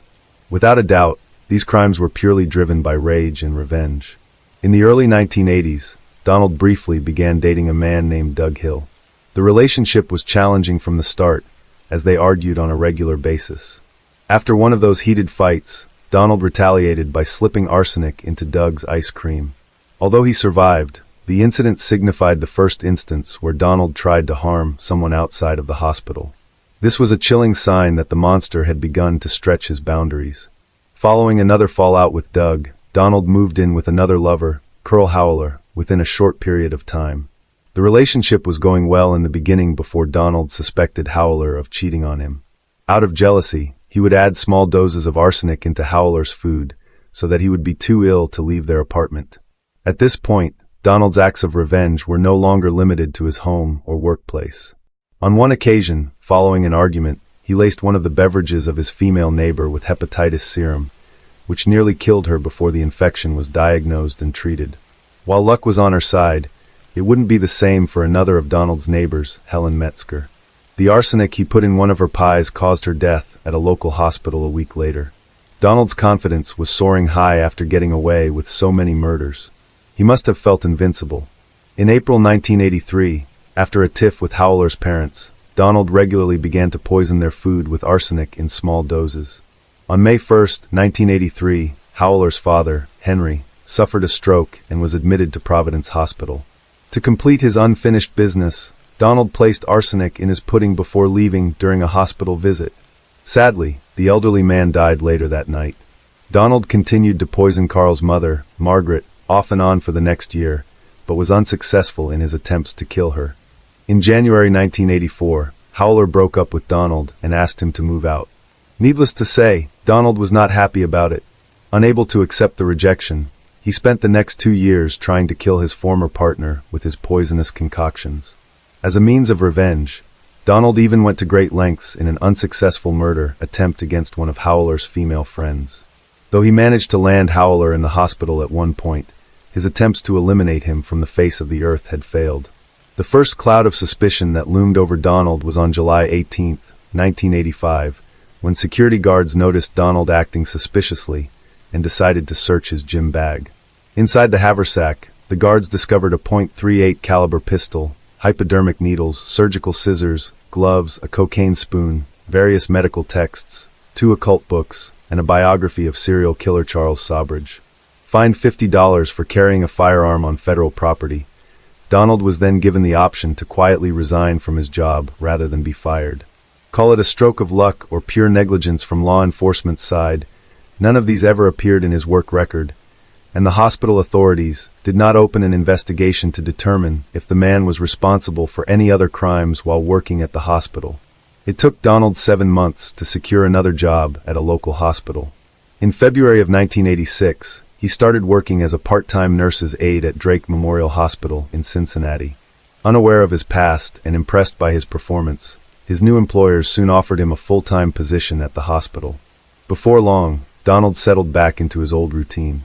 Over the next 13 months, Harvey murdered another 26 patients and attempted to kill several more by disconnecting life support machines, injecting iron to veins, causing suffocation, and injecting arsenic, cyanide, and petroleum-based cleaners. The 2-decade-long murder spree came to an end with one last murder. On March 7, 1987, a 44-year-old patient, John Powell, mysteriously died. Powell was on life support from a bad motorcycle accident for several months before his demise, but had since started to recover. Due to Ohio's law of a mandatory autopsy for vehicular homicide, this death landed Donald in a situation that he had never faced before. During the autopsy, an assistant coroner noticed the faint scent of almonds, which is a telltale sign of cyanide. Authorities got involved in the death following this concerning discovery. Initially, suspicion fell upon the people closer to Powell, but investigators failed to come up with any evidence or motive pointing toward any of Powell's friends or family members. So it did not take them long to focus on hospital employees who had access to Powell's room. Donald Harvey was one of those names on the short list. To rule out their names, hospital employees at this point were volunteering to take polygraph tests. Donald also volunteered to take a test, and even bought a book on how to beat lie detector tests. But eventually, he did not go through with the test, and called in sick on the day of his scheduled appointment.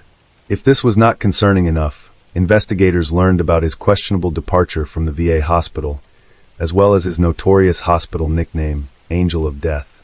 Given the numerous unusual deaths that seemed to surround him, authorities began to focus their entire investigation on Donald. He was brought in for questioning. In the initial interrogation phase, Donald denied having anything to do with Powell's murder and portrayed himself as a victim of coincidence. It was only after hours of questioning and playing a bit of good cop, bad cop, that he finally confessed to having put cyanide in John Powell's G-tube. He tried to explain that it was because he felt sorry for him and his family. He still denied responsibility for any of the other suspicious deaths. Donald was taken into custody while investigators began to look for other evidence. On August 11, 1987, Donald Harvey, 35 at the time, sat down with investigators and confessed to committing 33 murders over the previous 17 years. The number grew to 70 in total as the days passed. Investigators wanted Donald to be checked for his mental state before his claims were taken to be accurate, as they were dentful of the numbers Donald provided them. Justice Sutter sat down with Donald, and I said, "Have you killed more than one person?" And I asked him to tell me how many people was killed. And he said, "You don't understand, I can only estimate." And I told him to, in his mind, pick a number that he knew it could not possibly go beyond. He said 70, following several psychiatric tests by numerous experts. It was determined that Donald knew the difference between right and wrong, and was able to conform to the conduct of the law. Hence, he was sane and confident. In November of 1987, Donald Harvey was sentenced to 8 life terms, plus 20 years for the murders in Marysmount Hospital.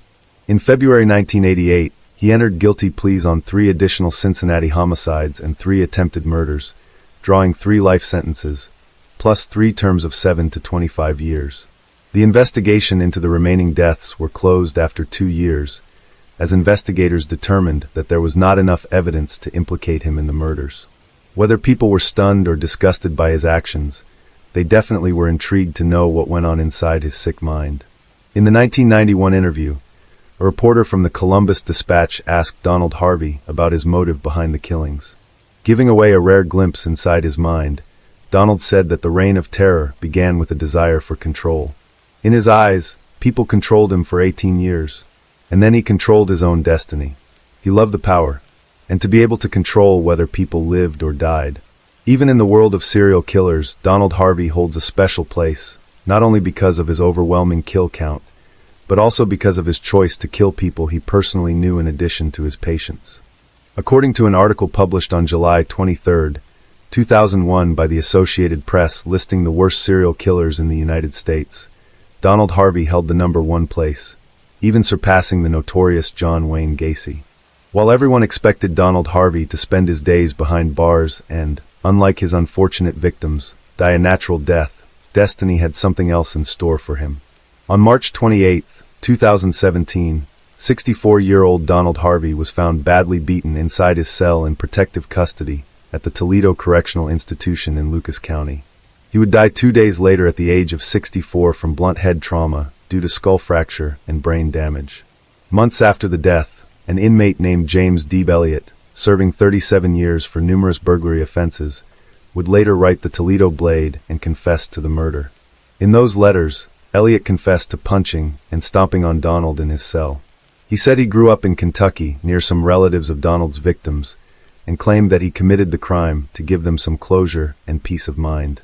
Hopefully, everyone from our area will take some solace in the fact that one of their own gave Harvey the punishment that he should have gotten from the courts, Elliott was quoted as writing. In September 2019, Elliott was sentenced to life in prison after pleading guilty to the murder of the infamous Angel of Death. To his last day, Donald Harvey insisted that the majority of his killings were out of mercy. But the truth is, in the process of becoming a murderer from a nurse, Donald appointed himself the judge, jury, and executioner over people's lives. Perhaps because he was not caught for decades, he assumed it was his right to control other people's lives. This is a story of survival that is hard to put into words. The bravery of 8-year-old Jennifer Schuett is beyond measure, and her actions in critical circumstances are remarkable. It's a rare case where the victim aided in apprehending her attacker. Despite losing her ability to speak due to a horrific injury, Jennifer survived, retaining every detail. Over 19 years, she relentlessly continued to pursue her own case, and in the end, she got her way. Yes, it will work. I know. Jennifer Schuett, an 8-year-old schoolgirl, had recently finished school. She lived with her single mother, Elaine, who did everything possible to ensure her daughter's happiness and well-being. Elaine worked multiple jobs to support the family and provide Jennifer with a joyful childhood.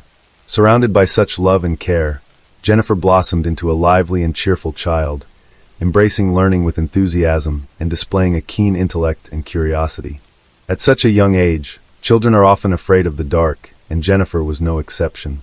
She had a fear of the dark and frequently slept alongside her mother in the same room. As far as I can remember, back in my childhood, I just didn't like the dark or sleeping alone.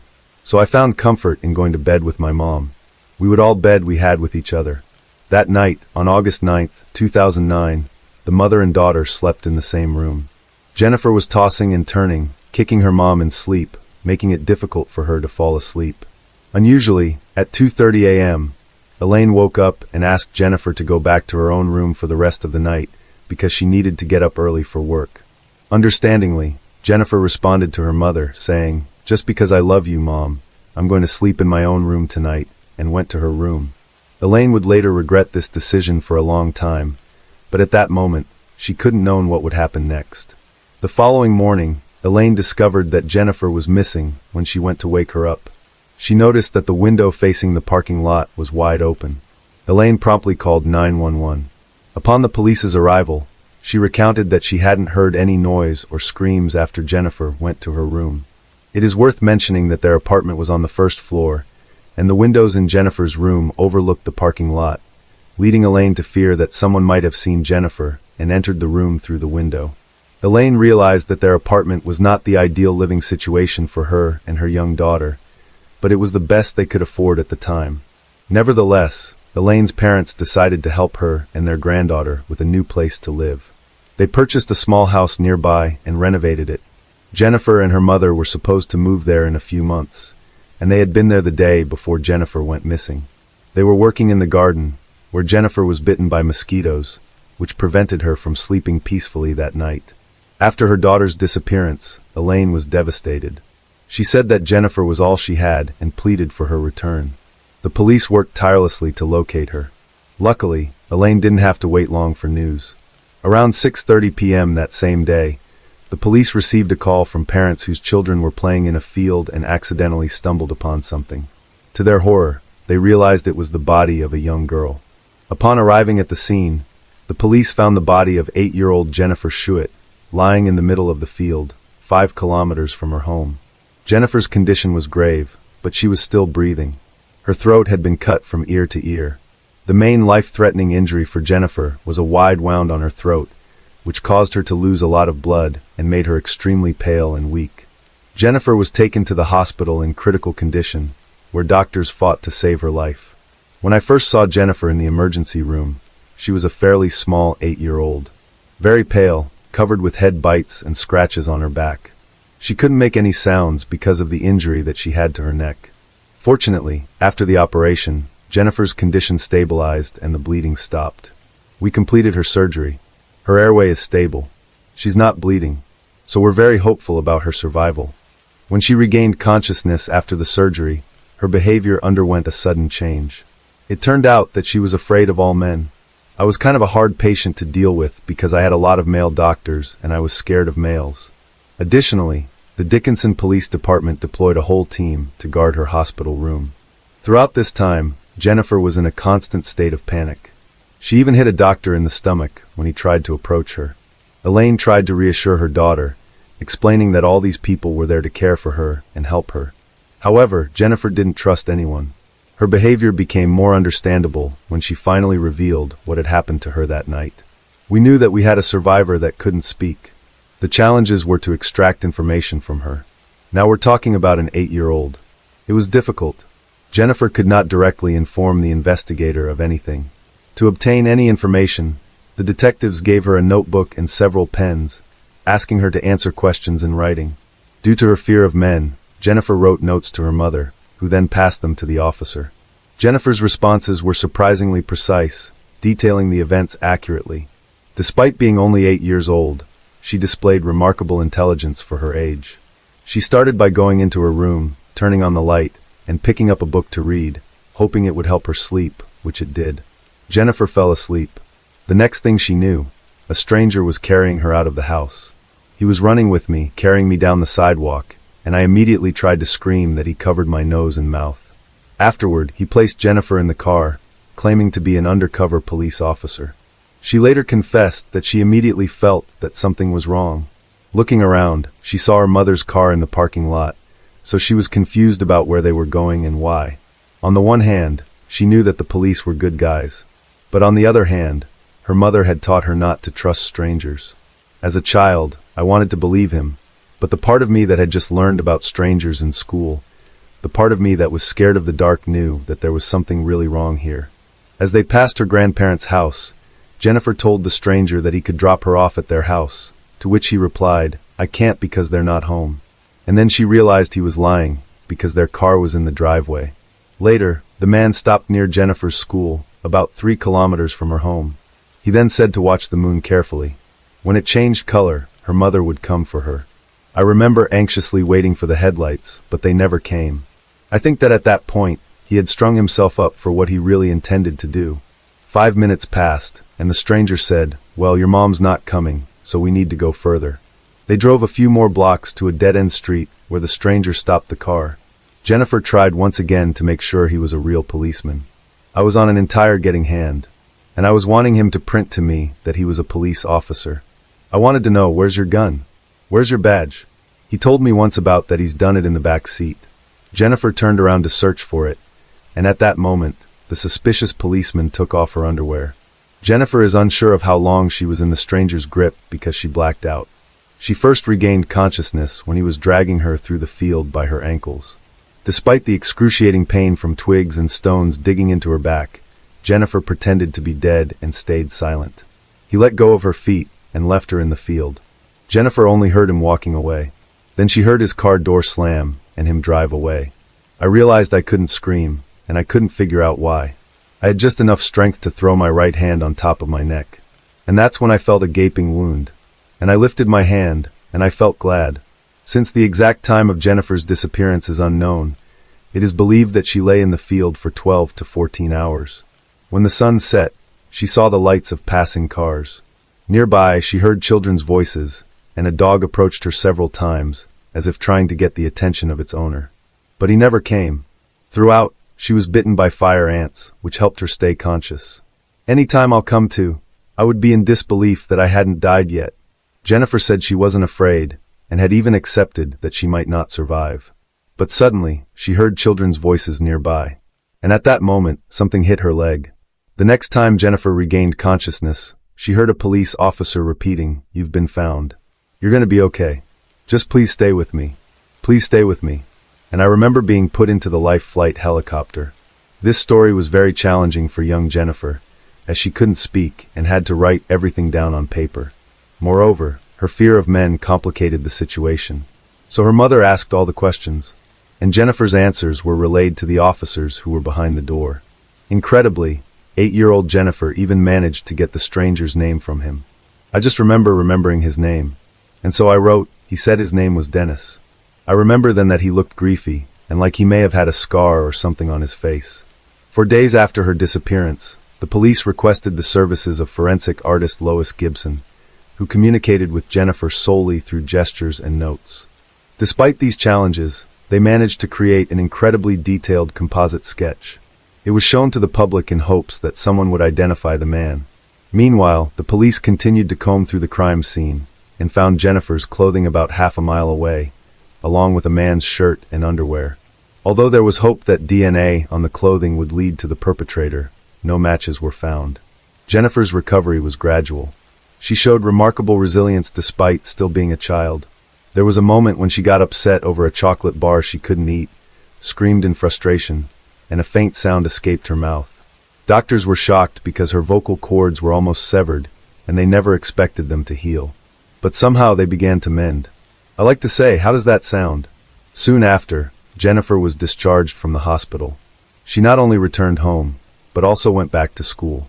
After completing her schooling and college education, Jennifer decided to pursue a career as a children's librarian. However, she never forgot what happened that night. Each day felt like a hunt for the criminal. It could be anyone. This could be our neighbor. This could be someone at the post office, someone at the grocery store. If he watches enough, is he going to come back and finish me off? Fortunately, Jennifer met a guy named Jonathan. And for the first time in many years, she trusted a man, and they fell in love. However, at the same time, the trail of her attacker grew colder. The chances of him being found were slim, and the case showed no progress despite being passed from one investigator to another. 18 years after that dreadful night, Jennifer received a phone call. I got a phone call that Detective Tim Cromie would be taking over my case, and he wanted to meet with me. Tim Cromie promised to do everything possible to catch the criminal, and Jennifer believed him. And I told her, I said, "Jennifer, I will do whatever I can do in my power till the end of my career. Forget you the answer that you." Tim and Richard discovered the significant amount of evidence collected on the day Jennifer went missing and immediately after she was found, with Jennifer's underwear being particularly crucial, as well as the perpetrator's shirt and underwear. They sent a DNA sample found on the clothing to Quantico, Virginia. Although detectives knew that technology had advanced significantly in 19 years, they understood that the case's age meant it would not be a priority in the lab. Often working cold cases, time is your enemy. People forget, people move away, people die. This was one of the benefits of time in our case, was the advances of technology in the DNA field. Despite a whole year passing, their work was rewarded. The man whose DNA was found at the crime scene was Dennis Earl Bradford. Who is that? The same man Jennifer had written down many years ago. It turned out that the 8-year-old girl had been incredibly accurate in her descriptions. Jennifer was 8 years old, on pain medication, couldn't speak, and hand wrote down, he said his name was Dennis. At that point, it was monumental that this girl was so accurate. Of course, later we found out how accurate she was on everything. Dennis Bradford, 39, lived in North Little Rock, Arkansas, and his DNA was logged into the national database following an assault on a woman he met at a bar in 1996. Although sentenced to 12 years in prison, he only served 4. On February 4, 2000, Dennis was conditionally released. Less than a year later, police arrested Bradford for driving under the influence less than half a mile from his home. He remarried and worked as a welder until his arrest in 2009. Tim Cromie and Richard Renison investigated the link between the suspect from North Little Rock, Arkansas, and the small town of Dickinson, Texas. It turned out that the man had been arrested in Dickinson in 1987, 3 years before Jennifer's attack. At that time, he had 2 addresses within 2 miles of Jennifer and Elaine's apartment. To confirm his identity as the kidnapper, detectives requested a 19-year-old photo from his driver's license. When they saw the picture, they were stunned. He looked like a copy of the composite sketch created with the help of 8-year-old Jennifer. Yes, told her, but no. I didn't tell her. Obviously, it would stress you out, but I think you would. If you were to see her after you'd meet her and pray to her. I really did. I tried to. He coughs because who are you? I'm here for my freedom and justice. Well, I put up with it, but I'm not done. He coughs so good. You're very confident. Yeah. Oh, I am? He coughs so. Well, yeah, don't let Jennifer know this. I have prayed for her. He sniffs. I've heard all your cries. Huh. Bye. Huh. Oh, you're worrying me back to an age where you're already. Huh. 100 years to not. Dennis Earl Bradford was arrested on October 19, 2009. He insisted he didn't know Jennifer, couldn't recall why he had stopped near her apartment, and couldn't comprehend why he had treated her so cruelly. Dennis also revealed an interesting detail that investigators didn't know. After the attack, he was overwhelmed with guilt and he attempted suicide with a shotgun. Bradford wanted to pull the trigger, but changed his mind. Afterward, he was admitted to the psychiatric ward, which happened to be the same hospital that Jennifer was still in. Even at that time, he was so close to her. Immediately after the interrogation, detectives informed Jennifer that the criminal they had been searching for 19 years was arrested. Though he never met her face to face, Reese's mother was good friends with Tiffany's mother. Reese even called Kathy shortly after Tiffany's death and shared condolences for her untimely death. But once again, Reese would elude justice as police were unable to gather any clues to link him with Tiffany's murder, and the case went unsolved for quite some time. In 2015, investigators finally got a breakthrough in Tiffany Johnston's case. By then, DNA technology had advanced massively. A DNA swab that was taken from the state medical examiner's office during the autopsy of Tiffany was sent to the lab for DNA testing. The DNA profile got a hit in the Cody's database and implicated William Reese in the crime. In September of 2015, William Reese was charged in Oklahoma City with the 1997 kidnapping and murder of Tiffany Johnston. But just before his trial was set to begin, in an unexpected twist, he started confessing to other crimes in an attempt to cut a deal with the prosecution. Already suspecting him in the murder of Laura Smither and the disappearances of Jessica Kane and Kelly Cox, detectives put a bunch of photos of the 3 victims before him. He immediately accepted responsibility, but continued to deny any sexual motive behind the crimes. He also agreed to show investigators to the site where it claimed the remains of Kelly and Jessica were buried on the condition that they would not seek the death penalty. In April of 2016, Reese led the investigators to a site in Houston Pasture where human remains were found after several days of digging. The remains were later confirmed by the Harris County Medical Examiner's offices as belonging to Jessica Kane. From there, the search moved on, and the detectives moved through burial site in Brazoria County, where they found another set of human remains. Through dental records, the remains were positively identified as Kelly Cox. The trial for Tiffany Johnston's murder began in May of 2021 in the Oklahoma County District Court. On May 28, 2021, he was found guilty by the jury. On August 19, 2021, the judge sentenced him to death for Tiffany's abduction and murder. Following his conviction for murdering Oklahoma, Reese was extradited to stand trial in Texas in early March 2022 for the murders of Laura Smither, Kelly Cox, and Jessica Kane. He pleaded guilty to all 3 murders and was sentenced to life imprisonment in June 2022. There's an old saying in the law, justice delayed is justice denied. Justice will not be delayed any longer in this case. I see what you did there. For families waited for decades to get answers regarding the fate of their loved ones, while the person responsible for these crimes selfishly kept these secrets to himself. It's saddening to see that he would only give these poor families the answers they so desperately needed to suit his own personal needs. We can only hope that the families can finally begin the healing process and find comfort in being able to give their loved ones a proper burial after all these years.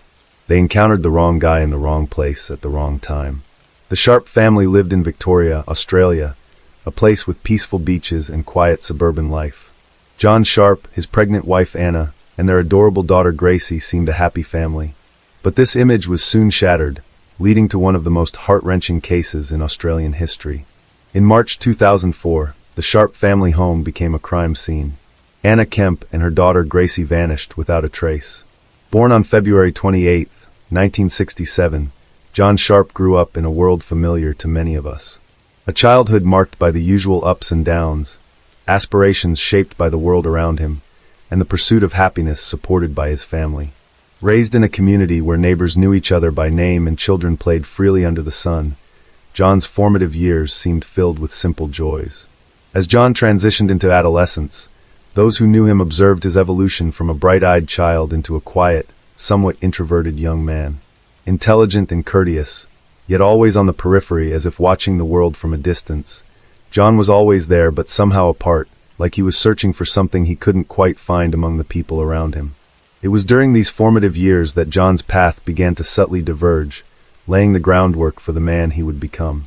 His silent observations, the unvoiced thoughts simmering beneath a calm exterior, might have been the early signs of an upcoming storm. Anna Kemp, coming from New Zealand, brought with her the promise of new beginnings when she arrived in Australia. Her infectious smile and love of life touched the hearts of those around her, including John Sharp's. They met at the Commonwealth Bank of Australia, where they both worked. Anna was 4 years John's senior. Laughter shared over coffee and long walks along the beach culminated in their wedding day. Anna's spirit was a stark contrast to John's quiet introspection. Yet their paths were destined to intertwine, igniting a tragic sequence of events. Maybe it was the allure of opposites attracting that drew them together, or perhaps something deeper, a shared longing for connection, for being understood.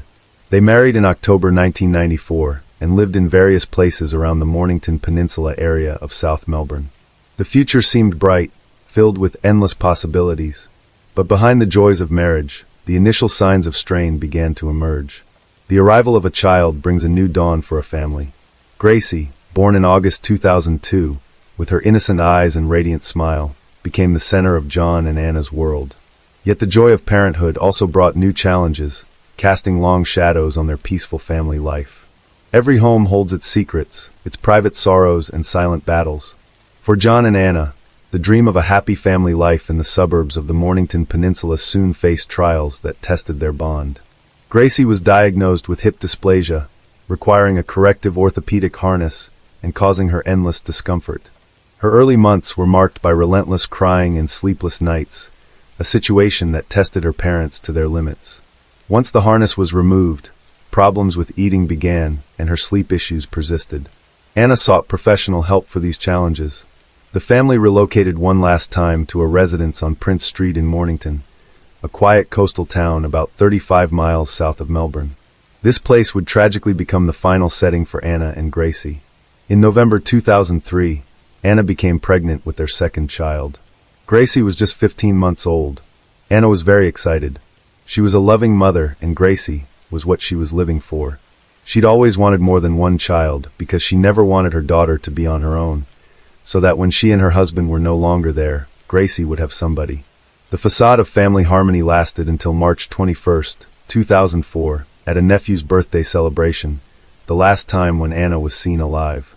Guests saw no signs of discord between Anna and her caring husband, John. The next day, Anna dropped Gracie off at daycare and arranged to catch up with a friend. Her final contact with someone outside her marriage occurred the day after, during a call to her private health insurance company, where she discussed extending their health cover to include their expected child. Then John called Anna's friends to tell them she had left with another man and had left Gracie with him. He reached out to Anna's mother, claiming she had abandoned him for another man and he was unaware of her whereabouts, though he anticipated she would return for their daughter within the week. He kept bringing Gracie to her daycare, telling the staff that he and his wife had parted ways, which meant Gracie wouldn't be coming back to the daycare. Anna's family received emails from Anna, and her mother received a bouquet of flowers from her daughter, but no phone call. The initial shock and confusion of Anna's friends and family quickly turned to worry. How could a devoted mother and her child simply disappear without a word? By May 2004, Sharp, engaging with the media, painted a picture of a man tormented by his family's disappearance. He said to the local paper, in a public plea, Sharp, holding a photo of Gracie, professed enduring love for Anna, saying, "And you are the mother of our beautiful daughter Gracie, whom we both adore more than anyone else." He claimed he had spoken to Anna a week earlier, and that she had left him for another man. He asked anyone with information to come forward. He said his demeanor and statements, however, seemed odd and struck a discordant note, inviting scrutiny over his narrative's authenticity.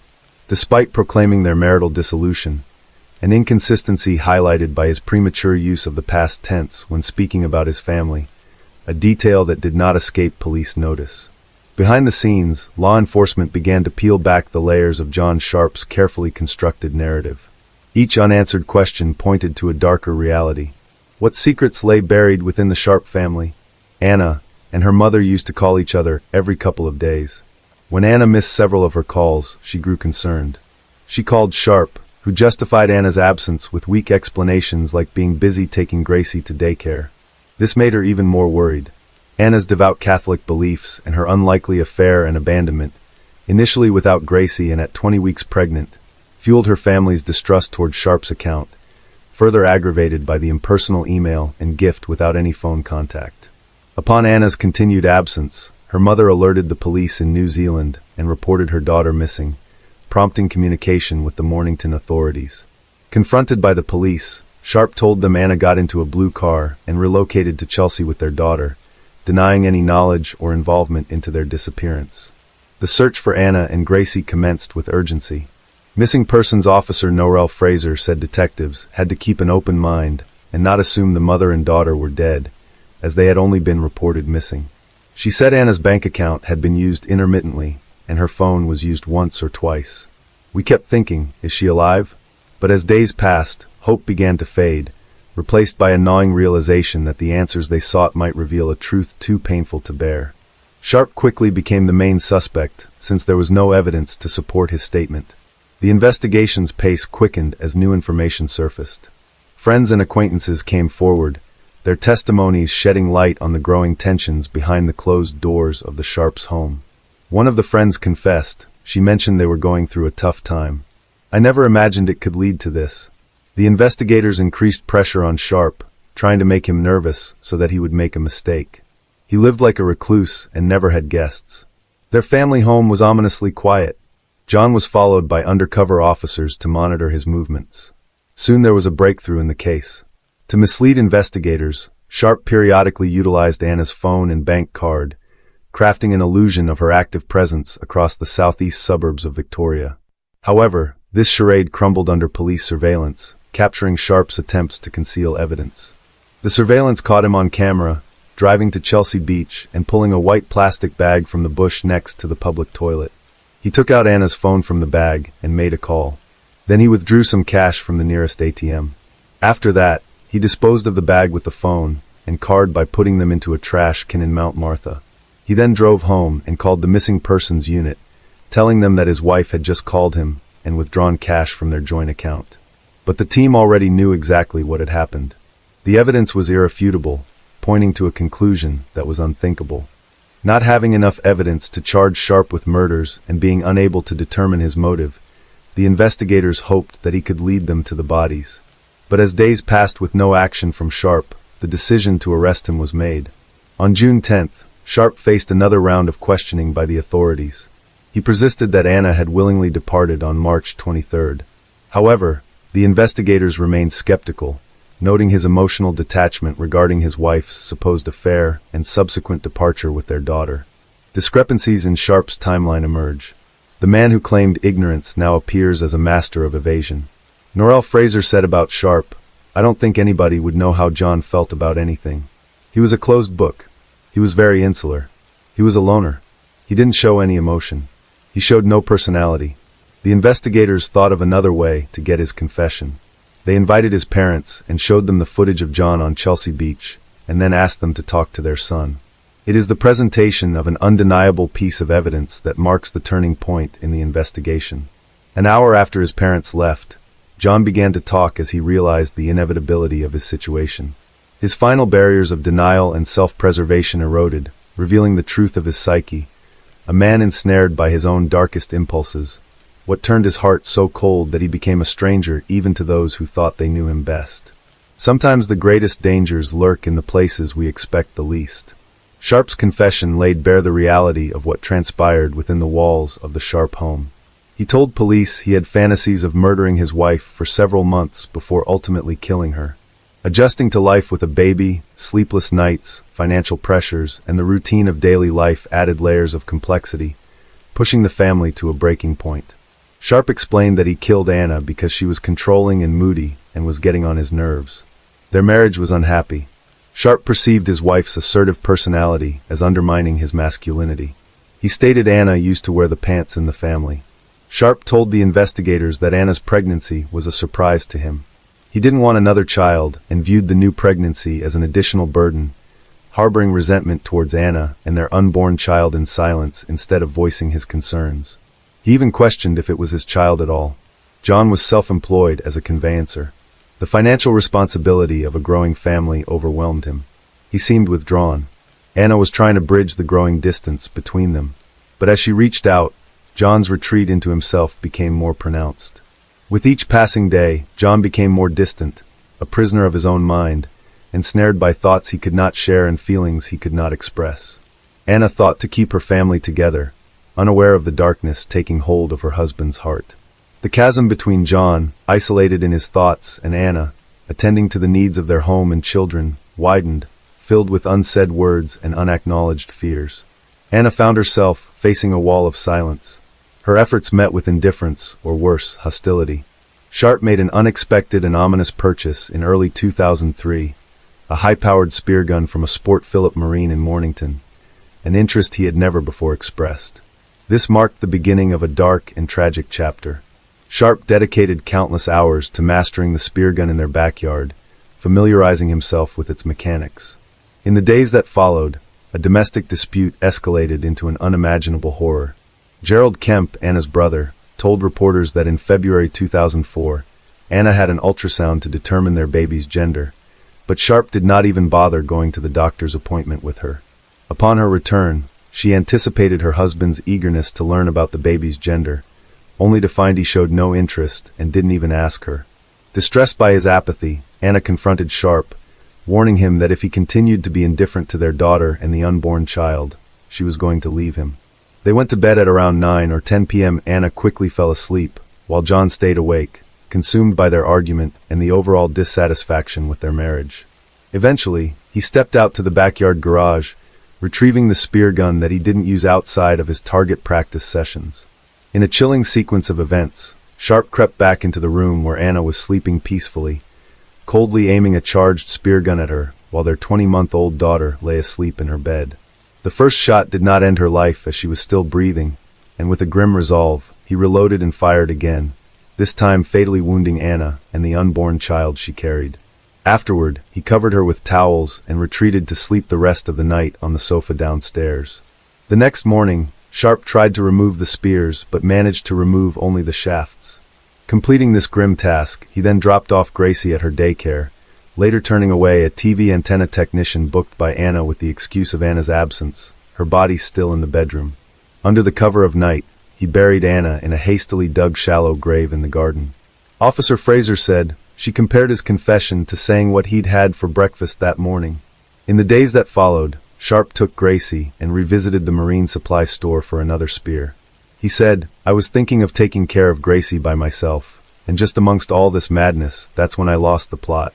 When asked why he killed Gracie, he said, Sharp told the police, he said that for the next 4 days, voices in his head debated Gracie's fate. A few days after the murder, he started thinking Gracie needed to be with her mom. It was sort of in and out of my head all week. I could hear things going through my head, the voices saying, "You can't do it. You can do it. You've got to do it." Every option was coming up. On March 27th, after putting Gracie into her cot, Sharp drank a few glasses of whiskey and cola, confessing that he did this to numb his senses for what he was about to do. Then he went to the garage. Armed once again with the spear gun, he inflicted unimaginable terror on Gracie, who endured multiple shots before her tragic death at her father's hands. Same as Anna, Gracie didn't die at once. After the 4th shot, she was dead. The next morning, Sharp returned to Gracie's bedroom. He could not bear looking at her, so he had to hold a towel in front of his face. Then he removed the bolts. Concluding his macabre errands, Sharp acquired a chainsaw at a local Bunnings Warehouse hardware store in Frankston. He unearthed Anna's remains from their garden. He'd undisposed of Anna's and Gracie's bodies in garbage bags at the Mornington Refuse Transfer Station. He also discarded the spear gun, the chainsaw, and Gracie's clothes and toys. "I have a bootload of hard waste," he told the attendant. Officer Fraser said, "This is his wife that's pregnant." I kept thinking what was coming next, and then he told us about little Gracie. It's the most difficult interview I have ever listened to. I remember at one stage, there was a break in the interview. I went to the ladies' toilets, and I just put my head in my hands. I couldn't listen. Sharp then called Anna's friends and family with a fabricated story of her affair. Her friends said that immediately, alarm bells rang, and her hairs on the back of her neck stood up because there was no way Anna would leave Gracie behind. Following the murder of his daughter, he made a second call to his mother-in-law, telling her that Gracie was now with Anna in a bigger and better place. At his residence, Sharp crafted an email from Anna to her family in New Zealand to convince them she was fine. The messages didn't sound like her daughter had written them. Sharp used Anna's email account to contact her brother as well. In the email, he claimed she had departed with another man, with whom she was expecting a child. One of the emails read, "This act only intensified the mystery surrounding Anna's prolonged silence." The family filed a missing person report on Anna. The interview uncovered that he had jotted down notes for his cover story. While analyzing Sharp's TV appearances, body language expert Dr. Cliff Lamsley said that this was a poor attempt at portraying concern and sadness. He was juggling his eyebrows, contorting his face, and using a tissue as a prop, though there was no moisture on his nose, no tears on his face. It's a convincing tactic that we rarely see with truth-tellers. The family told the police some disturbing facts. They believed Sharp's motive for murdering Anna was her discovery of Gracie's abuse by her husband. Although there was no evidence to support this theory, Sharp had a history of abusing the children of family and friends. Anna didn't know this before marrying him. One relative said, when one of Sharp's former victims became an adult, she confronted him about the abuse. In response, Sharp called her a derogatory name and told her she deserved it. The victim was tormented by the thought that reporting it earlier could have prevented the murders. Anna's brother later said that after the couple's honeymoon, she told her mother about their marriage. "I think I've made a mistake," her brother remarked. An exhaustive 3-week search at a landfill in Mornington eventually led to the discovery of both Anna and Gracie's remains. Norelle Fraser was a member of Victoria Police for almost 30 years. One case she will never forget is the Mornington Monster. During the search, she spotted a blue bag. She opened it but saw a kitchen glove, so the search continued. However, she had a gut feeling that something was wrong, so she returned to the bag.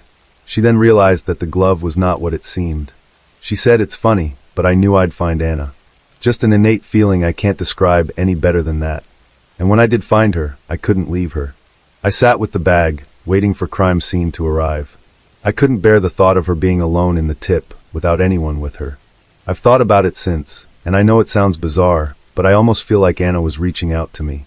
I was determined to make sure that Anna wouldn't end her life in this tip. I just knew I would find her, and I did." Soon she realized that Gracie must be close by. "I put my head in my hands, and I just cried. I cried for what Anna had endured, for Anna's family, for humanity as a whole, I suppose." They were laid to rest at Green Park Cemetery in New Zealand, with Anna's maiden name, Kemp, marking their final resting place. The memorial also bears the name of Anna's unborn son, Francis. During the trial, the attorney aimed to shed light on John Sharp's psyche, his mental anguish that preceded the tragic events. Through the defense's lens, Sharp's life was depicted as being full of mounting pressures, financial strain, marital discord, and a crippling sense of entrapment. The sentencing judge said the events of the crime were too awful to contemplate and singular in its barbarity. He stated that Sharp had murdered his daughter simply so that his first crime would not be discovered, which was unspeakably callous. Forensic psychologist Carrie Dane said, "John Sharp was a quiet man, a shy man." Another way of looking at this was that he was actually quite socially inept. He didn't have much in the way of communication skills. He didn't have a lot of emotional intelligence. Psychiatrist Dr. Lester Walton had described Sharp as dependent, passive, and a retiring individual who was unable or reluctant to confront problems. Sharp believed the only way of solving his marriage difficulties was to kill his wife. The Mornington Monster pleaded guilty to the murders committed against both Amma and Gracie, receiving 2 consecutive terms of life imprisonment for each, without eligibility for parole before 33 years. He will be eligible for parole in 2037. Sharp wept like a baby on hearing the verdict. He is kept under protective custody while serving his sentence, as he faces life threats from other inmates. Sharp's elderly parents said John's crimes were horrific. He has given himself a life sentence for what he has done, and he will live with this for the rest of his life. One of Sharp's nieces said that his crimes have stolen 3 beautiful and precious lives. Sharp's crime is considered Victoria's worst case of familicide. Investigator Shane Brindle said, "It's a healing process for us as much as anyone else, and with the passage of time that gets a little easier. But it certainly makes you appreciate your own circumstances, your own family, and cherish every moment that you have with them, knowing that there's people out there that resort to these sorts of means to eradicate their own families, just makes you know how special and important your own families are. Every relationship of a person is based on the pillar of trust, whether it's between parents and children, husband and wife, or even between boyfriend and girlfriend. But if someone breaks the trust of another person in these essential relationships and starts thinking badly about them, it feels really terrible. And today's case is somewhat similar, where a boy and a girl from Pakistan were very happy in their relationship. But then, after some time, the girl breaks up because she started seeing the dark side of her boyfriend. But then, what the boy did with his girlfriend shook the entire Pakistan. Kakut Ali Makadam was not only a normal citizen of Pakistan, but also a diplomat and ambassador of Pakistan. Due to this, he had to live in different countries. However, in 2021, he was living in Islamabad, Pakistan. Apart from this, at one point, Kakut Ali had also been Pakistan's ambassador to South Korea and Kazakhstan. Because of this, he held a very high position in Pakistan. There were a total of 5 people in his family, including Kakut Makadam, his wife Kausar Makadam, 2 daughters and 1 son. October 23, 1993 was the day when a beautiful girl was born in Kakut Ali's house, whom they named Noor. Noor was a healthy and cute baby, who always laughed and never bothered anyone too much. Although Kakut's professional life was very busy and stressful, but when he came home, he spent quality time with his family. As a result, his children had a very good upbringing. From school days, Noor had a great interest in studying. She always used to read either school books or other books. Now, because Kakut Makadam was a diplomat, he used to get transferred to other countries due to his work, which is why Noor started her schooling from Ireland. Then she completed high school from South Korea. After South Korea, the family moved to Kazakhstan. But Noor thinks about completing her college in the US, where her older sister Sarah also lived. However, after the US, Noor returned to Pakistan, Islamabad. As humble and smart as Noor was in her childhood, she was equally humble and smart in her adult years. That's why everyone at home trusted Noor and easily accepted her decisions. Besides, Noor loved animals, especially stray dogs and cats. She used to feed them whenever she had time. Although Noor belonged to a wealthy family, she never had a liking for materialistic things. By hearing all these things, you must have understood that Noor was a kind-hearted, down-to-earth, intelligent, and confident girl. Along with all these things, Noor also had a great passion for art and calligraphy. She often made religious paintings too. As I mentioned, coming from a wealthy diplomat family, parties were a common occurrence at the diplomats' homes. So Shaukat Makadam often took his family to such parties because they were excellent for networking and building connections. It was at one such party in 2018 that Noor met a boy named Zahir Jaffer. Zahir and Noor are both going to be key characters in this case. So before we proceed, let's take a brief look at Zahir's background. Zahir Jaffer was born in the USA, but he spent his childhood and teenage years in Pakistan. After that, Zahir pursued his graduation in the US and also spent some time living in the UK. Zahir's father was Zakir Jaffer, who was a very successful businessman. Due to his father's business ventures, the Jaffer family was one of the wealthiest families in Pakistan. The Jaffer family had various businesses, including healthcare, oil, real estate, and construction. This also provided them with opportunities to work with their country's military. One of these companies is Ahmed Jaffer and Company, where Zahir Jaffer is now the CEO while his father, Zakir Jaffer, used to oversee the company. But after some time, Zahir's mood changed and he started working as a therapist at a company called Therapy Works. In this company, Zahir used to listen to the children of the school and explain to them about mental health care. He also used to arrange lectures and presentations for the children. But the shocking thing here is that Zahir himself was an introverted and angry since childhood. He also had very few friends, and he rarely attended parties with them. But it is at one such party that he meets Noor and he likes her, and Noor also enjoys talking to Zahir. Perhaps this happened because their personalities were different, and people say that opposite personalities are attracted to each other. However, both their families already knew each other because they used to attend such parties. But friendship between Noor and Zahir developed from this party. Then, after some time, this friendship turned into love, and they both entered into a romantic relationship. However, it's not like they kept this fact hidden from their parents or friends. Rather, both their families and friends knew that Zahir and Noor were dating. Both families were happy because Noor completes Zahir and Zahir completes Noor. Actually, Noor brought out a side of Zahir that no one had seen before, whereas Zahir used to be very introverted before. But as soon as he met Noor, his personality began to change gradually. He started enjoying his life, hanging out with people. And at one party, people were surprised to see Zahir dancing with Noor, including Zahir's family, because they had never thought they would see this side of Zahir's personality. Everything was going well, but as the relationship grew older, things started to deteriorate. Initially, everything was going well in the relationship, both were enjoying themselves, and their families were also very happy. But then, after some time, a different side of Zahir came out in front of Noor.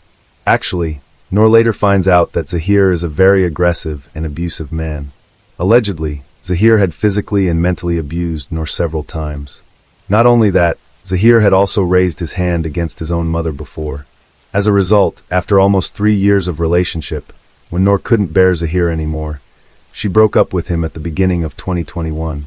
In both families, there was dissatisfaction over their children ending the relationship. Because neither of them was a normal family, and in such affluent households, it's not typical for a boy and a girl to enter a relationship, break up shortly after, and then enter into a relationship with someone else later. In fact, people like them also see relationships as a business. Like most wealthy families, they marry off their sons or daughters where they can profit. But besides that, Zahir was also displeased that Noor left him, and now he took it as an affront to his male ego. However, after some time, Zahir also started thinking about moving on, and then he thought he would go back to the US and settle there, because he also had US citizenship along with Pakistani citizenship. Now let's jump to July 18th, 2021. On this day, Zahir booked a taxi to go to Islamabad International Airport. Actually, according to Pakistan Standard Time, Zahir's flight to New York was at 3:50 a.m. on July 19th. He had already packed his bags and informed his family about it. But before leaving, he wanted to meet Noor just once, so he called Noor on the evening of July 18th. At that time, Noor was at her home, preparing for Eid with her family. Now Zahir called Noor and requested, "I am leaving this country for New York, and I will never come back here again, but I will settle in the US, so please meet me once before I leave." Additionally, Zahir told Noor, although these two had already broken up, before that they had been in a relationship for 3 years, which led Noor to say yes to meeting Zahir. After that, at 9:05 p.m., Noor leaves her house. But she doesn't tell her family that she's going to Zahir's house. She just says she's going to her friend's house, and will be back soon.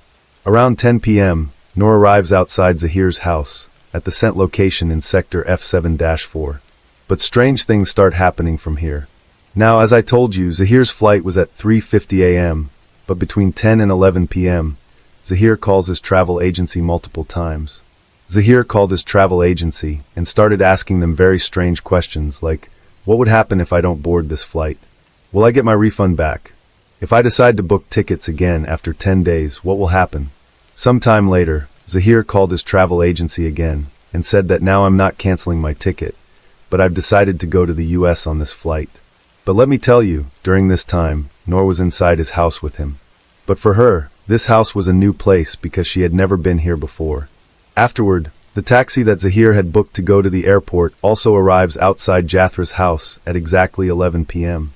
However, Zahir doesn't come out of the house for half an hour. Meanwhile, the taxi driver called Zahir 2 or 3 times, but Zahir told him to wait, saying, "I'll be there in just 5 minutes." However, at 12:07 a.m., he calls the taxi driver again and says, "Anyway, if we leave for the airport now, I won't be able to catch my flight." Despite waiting for more than an hour, Zahir pays the taxi driver half the fare. Actually, Zahir had booked this taxi for 2,000 Pakistani rupees. Now after that, the taxi driver leaves from there, but at 1:40 a.m., Zahir calls the taxi driver again and asks him to come back to his house. Now, the taxi driver also returns to Zahir's house because he knew he would get the full payment. But this time, too, Zahir made the taxi driver wait outside the house for a few minutes, and then at 2:15 a.m., Zahir comes out with his luggage.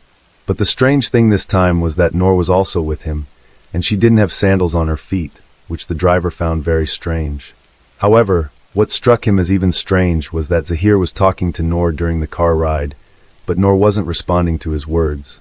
Although the driver didn't pay much attention to this at the time, halfway through, Zahir told the driver, "Now, take the car back towards home anyway. We're already very late. I don't think we'll make it to the airport on time and catch the flight." After that, the taxi driver drops them off again at Jaffer's house at 2:35 a.m., but as soon as Noor got out of the taxi, Zahir pulled her inside the house. According to the taxi driver's statement, he felt like Noor wasn't supposed to go back inside the house with Zahir, but Zahir forcefully took her inside. Then on July 19th, Noor stayed at Zahir's house the whole day, and then July 20th arrived, which was the day of Eid. Noor had come to Zahir's house to meet him on July 18th at 9:05 p.m., but now it had been more than 24 hours, and Noor's father and mother had returned home after shopping for Eid. But when they find out that their daughter has been missing from home for 24 hours, at 12:57 a.m. on July 20th, Kukut McAdam texts his daughter, asking her where she is. However, Noor doesn't reply to that text message. Then at 5:48 a.m., Noor's mother messages her, and two family friends also call Noor, yet there is no response from Noor. This causes worry for Noor's parents, and they were about to inform the police about it, but at 10:43 a.m., Noor sends a voice recording to her mother. However, the contents of that recording were never made public, but it was the last time Noor's mother, Kausar McAdam, heard her daughter's voice. But after sending the voice message, another strange thing happens. Zahir immediately calls Noor's mother from his own phone and tells her that Noor is not at his house, trying to prove that he hasn't even seen Noor. Then, from 1:00 p.m. to 7:00 p.m. that same day, Zahir repeatedly calls his father, Zakir Jaffer. However, at around 7:10 p.m., Noor is seen on CCTV cameras. But by that time, her condition was very bad, and it seemed as though Zahir had tortured her severely. In the CCTV footage, Noor is seen jumping from the balcony of Zahir's house on the first floor and falling directly onto an iron grill. This caused her to sustain an injury to her abdomen, which is why she is seen holding her stomach in this clip. She was actually distressed by Zahir's harassment and wanted to leave the house. However, the security guard closed the gate, and meanwhile Zahir also jumps from the balcony to catch Noor and brings her back inside.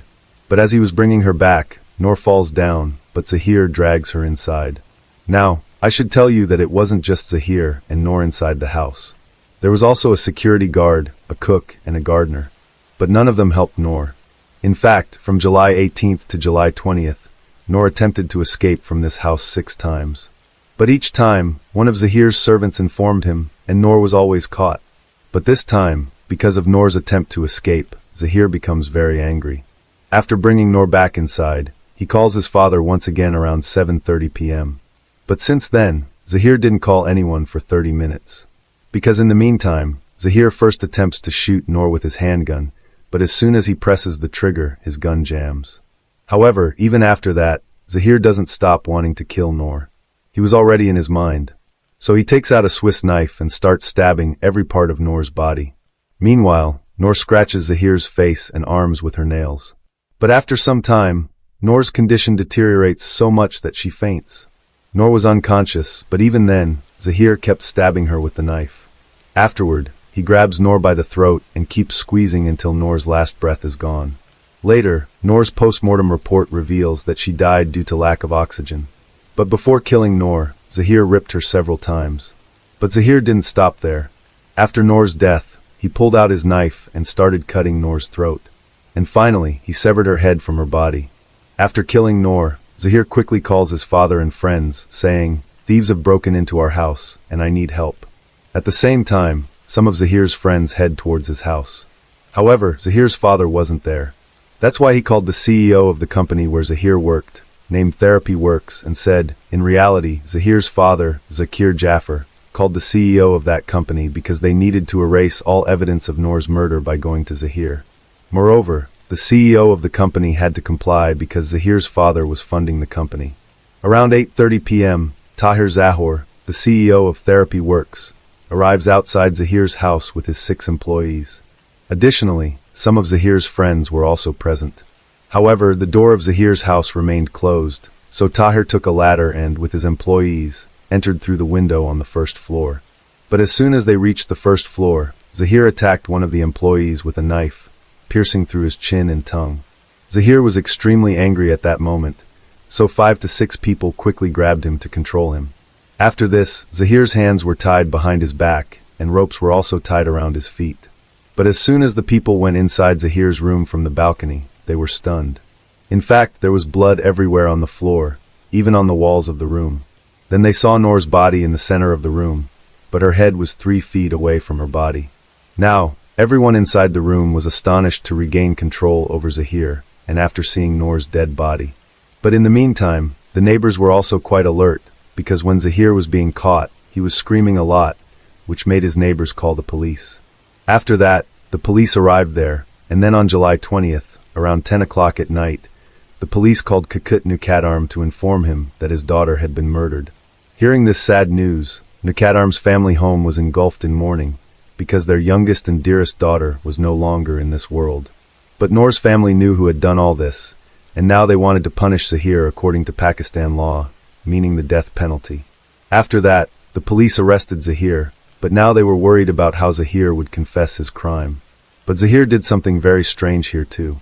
As soon as the police caught Zahir, he confessed in a short while that he was the one who had killed Noor, and he had done so because he loved Noor very much. He had even proposed marriage to Noor, but she had rejected his marriage proposal and later broke up with him. This hurt Zahir's ego, so he booked his and Noor's one-way tickets to New York for July 19th. But before this, Zahir had decided that if Noor agreed to go to New York with him, they would get married and settle in New York. But if Noor didn't agree, he would kill her. However, from July 18th to 20th, Zahir tried to convince Noor for marriage, but when Noor refused to marry him, Zahir finally assaulted her very brutally. Although all the servants in Zahir's house knew what Zahir did with Noor, none of them tried to stop him even once, not even daring to call the police, because they were afraid that if they did, Zahir would not spare them. Now, even though Zahir had confessed his crime in front of the police, when the case went to court, he was behaving strangely in court. Firstly, he entered the court looking disheveled, as if he hadn't bathed for days. Besides, he shouted loudly in the courtroom, even abusing the judge. Furthermore, the police had to drag him into the court and out of the court forcefully.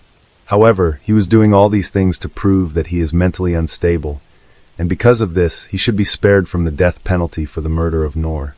If it were proven that Zahir is mentally unstable, then firstly his punishment would be reduced, and secondly, he would escape the death penalty. Actually, Zahir had schizophrenia, and he wanted to take advantage of it by telling the court that he is mentally unfit. Actually, schizophrenia is a serious mental illness in which a person is mostly lost in the world of imagination and knows very little about the real world. Because of this, he often behaves strangely. But when Zahir's medical examination was done, the report clearly stated that Zahir is mentally fit, and whatever he did with Noor, he did it consciously. But this made it clear that Zahir was an abuser and an aggressive person. Besides, there were many harassment cases against Zahir in both the US and Pakistan. In this case, during the ongoing trial in court, the entire Pakistan raised its voice for justice for Noor. Rallies and marches were held every day. As a result, on February 24, 2022, Noor received justice, and Zahir was sentenced to 2 death penalties, one for physically assaulting Noor and the other for her murder. Additionally, his 2 house staff, Iftikhar and Muhammad Jan, were also sentenced to 10 years in jail. Looking at the photos, you wouldn't know much, but Zahir was a powerful, tall, and aggressive man with whom a sweet and innocent girl, Noor, spent almost 48 hours. And those 48 hours were nothing less than hell for her. So with this, the Noor Mukaddam murder case comes to an end right here. Lisa Maria Kaiza was born in 1994 in a large family, where her 8 siblings also grew up. It was a large but far from prosperous family. Parents were busy with their own problems and did not show love and care towards their children. Moreover, there were rumors that abuse and violence were rampant in the family. The story in question unfolded in the year 2020, at the very time when the whole world was consumed with the fight against COVID-19. In one corner of Ecuador, quietly and unnoticed, truly terrible events were unfolding. Here, in the small parish of Pifo, on the northeastern outskirts of Quito, the protagonist of this tragic story was born and raised. Lisa Maria Caiza, a woman with an enigmatic gaze whose life story became a true Ecuadorian nightmare. On that unfortunate Tuesday, October 27, 2020, Lisa sent several messages to the father of her children, David. They were words full of despair, because their paths with David at that time had already almost parted. In these lines, she confessed her love for him and her unexpected new pregnancy. However, in subsequent messages, Lisa wrote that life was losing its meaning for her, and the decision to terminate the pregnancy was inevitable. Throughout the night, Lisa pleaded with David to come to her, but his refusal was resolute. His parents also urged him to stay home, and David took their advice. In the early morning hours of October 28th, neighbors in Lisa's home heard a faint cry for help. Looking out the window, they found a woman lying on the floor with signs of vomiting. The neighbors rushed to help her, immediately calling emergency services. The doctors and police arrived and found Lisa in a critical condition, but still alive. After administering first aid, she was immediately hospitalized. However, in the house, her children, a girl of 5 and a boy of 9, were found unconscious. The doctors were unable to help them. Their little hearts had stopped beating at that point. Authorities learned the identity of the children's father and contacted David Acosta, who, upon learning of the tragedy, immediately arrived on the scene accompanied by his father. He was informed that Lisa was in the hospital, and his children were found without signs of life. After several days of fighting for life in the hospital, Lisa finally regained consciousness. By that time, the investigators, guided by their findings, had presented the prosecutor's office with sufficiently convincing arguments to issue an arrest warrant for this mysterious woman. When she was released from the hospital, she was immediately transferred to a social rehabilitation center. The authorities insisted that Lisa undergo a psychological and psychiatric evaluation, as her state of mind required further investigation as part of the upcoming trial. Lisa ended up in a rehabilitation center, and doctors and psychologists took up their work. In a conversation with a criminal psychologist, Lisa opened up about her difficult childhood, where her parents fought and abused each other and their children. Her childhood had a noticeable impact on her state of mind, and moments of quarrels and her parents' divorce became an integral part of her memories. Such a childhood forced Lisa to go to work from the age of 11 to be able to study. The girl strived to escape from her dysfunctional family and build her future in a different way. The expert report also indicated that Lisa had been abused. She talked about how, after several years of marriage, David, her husband, changed dramatically. He began to humiliate his spouse, and then to raise his hand against her. On the day of the tragedy with the children, investigators working at the scene found several glasses with liquid residue on the table. These finds later revealed traces of epilepsy pills belonging to one of the children, as well as other chemicals requiring identification. Police officers thoroughly searched the house, and after noticing a strange odor in the kitchen, noticed a suspicious area under the utility room. They broke down the barrier and found a lifeless body wrapped in a blanket with characteristic signs of having been there for a long time. Later, further investigation revealed that the discovered body belonged to Jamie Yanchiguano, a 28-year-old who had been in contact with Lisa. Jamie had been reported missing by his family days before the gruesome discovery. According to Rosa Yanchiguano, Jamie's sister, he was last seen on October 18th. Rosa told investigators that after her brother disappeared, Lisa called several times inquiring about him. Lisa claimed to have received a text message from Jamie, where he mentioned that illegal substance traffickers were holding him captive and demanding a ransom of $8,000. She strongly warned Jamie's family not to contact the police. This claim became a crucial point in a complex investigation, as detectives sought to solve the tragedy and uncover if there were any other hidden victims. During her interrogation, Lisa revealed that in 2020, while working at a cookie factory, she met Jamie Yanchiguano. According to her, they became friends. Lisa wanted to return to her husband, who allegedly planned to blackmail Jamie for money. David made it clear to Lisa that if she did not help him, he would divorce her. Later, David gave Lissa a white powder and told her to put it in Jamie's food. Once she did, Jamie fell asleep and never woke up. Realizing what had happened, Lissa, in desperation, tried to win back her husband, but failed. In her despair, she ingested the same poison and gave it to her children. However, the poison did not have the expected effect on her, and she sought help from her neighbors to save herself from the horror that had befallen her children. Following her testimony, investigators launched a thorough investigation, but no evidence of David's involvement was found. No one close to the couple could have foreseen that Lissa Maria and David Acosta's lives would take such a tragic turn. When they met, Lissa was only 16 years old and still in high school, a dreamy and romantic girl, while David was a strong and determined young man. Their friendship quickly developed into strong feelings, leading to Lissa's unexpected pregnancy. Although their families disapproved of their relationship, David's parents supported their son and welcomed Lissa into their home. In difficult times, David's family provided genuine support to the young couple, even inviting Lissa to live with them to ensure she completed high school. When Lissa turned 18, the couple got married. 2 years later, they were expecting their second child, a daughter. David's parents decided to provide the young couple with their own home, giving them an apartment where they found a corner of family happiness. However, over time, their relationship began to deteriorate. Both spouses were unfaithful, leading to mistrust and disappointment. Their once boundless love began to weaken. Lissa also complained of psychological abuse from David, prompting her to seek help from the police. Eventually, she was granted a protective order, forcing David to leave the family home. At this point, Lissa began to blackmail David, demanding money for the chance to see their children. In early September 2020, Lissa's life took an unexpected turn when her eldest son began suffering from seizures. In desperation, she took him to the emergency room at Bac Ortiz Hospital. After stabilizing his condition, doctors conducted tests and diagnosed a focal form of epilepsy, a severe condition affecting a specific part of the brain. Doctors advised Lissa to undergo further tests, including MRIs, and to consult specialists urgently. However, Lissa ignored these recommendations.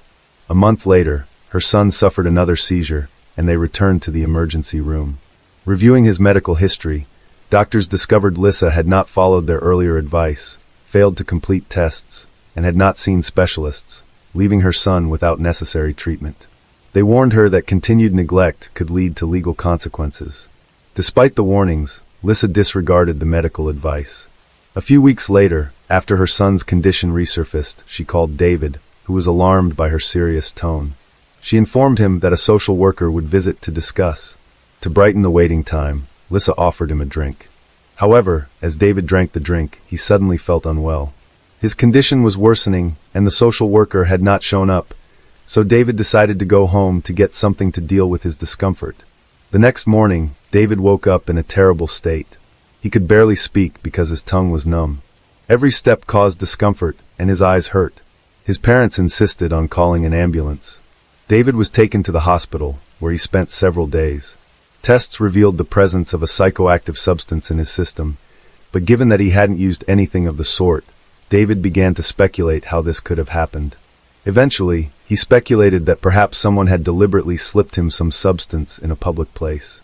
David was grateful for his life and realized that what had happened could have ended much worse.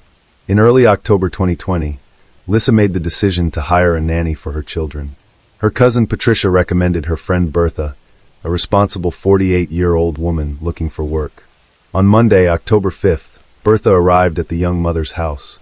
Lissa urged her to take a pill that she said helped prevent infection with the COVID-19 virus, an epidemic of which was at its height at the time.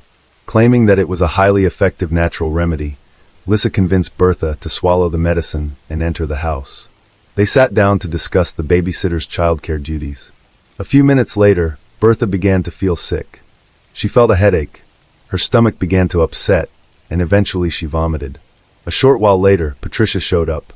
It turned out that she had called her cousin repeatedly, but Lissa didn't answer, which alerted Patricia. She decided to check what had happened and immediately went to her house. Upon entering, she found Bertha lying on the couch, who was practically fainting already. Lissa shared with her cousin what had happened and expressed concern. Learning that Lissa still had not called an ambulance, Patricia immediately did so herself. After a while, doctors arrived and sent Bertha to the hospital. The condition of the victim managed to stabilize. Doctors diagnosed poisoning with a toxic substance, which often happens when using various medications. Doctors decided that Bertha did not tolerate some component of the composition of the pills from COVID-19. A few months before this tragic incident, in June of the same year, Lissa's former buddy, Mark Escanto, had died of poisoning. At the time, the cause of his death had gone unnoticed.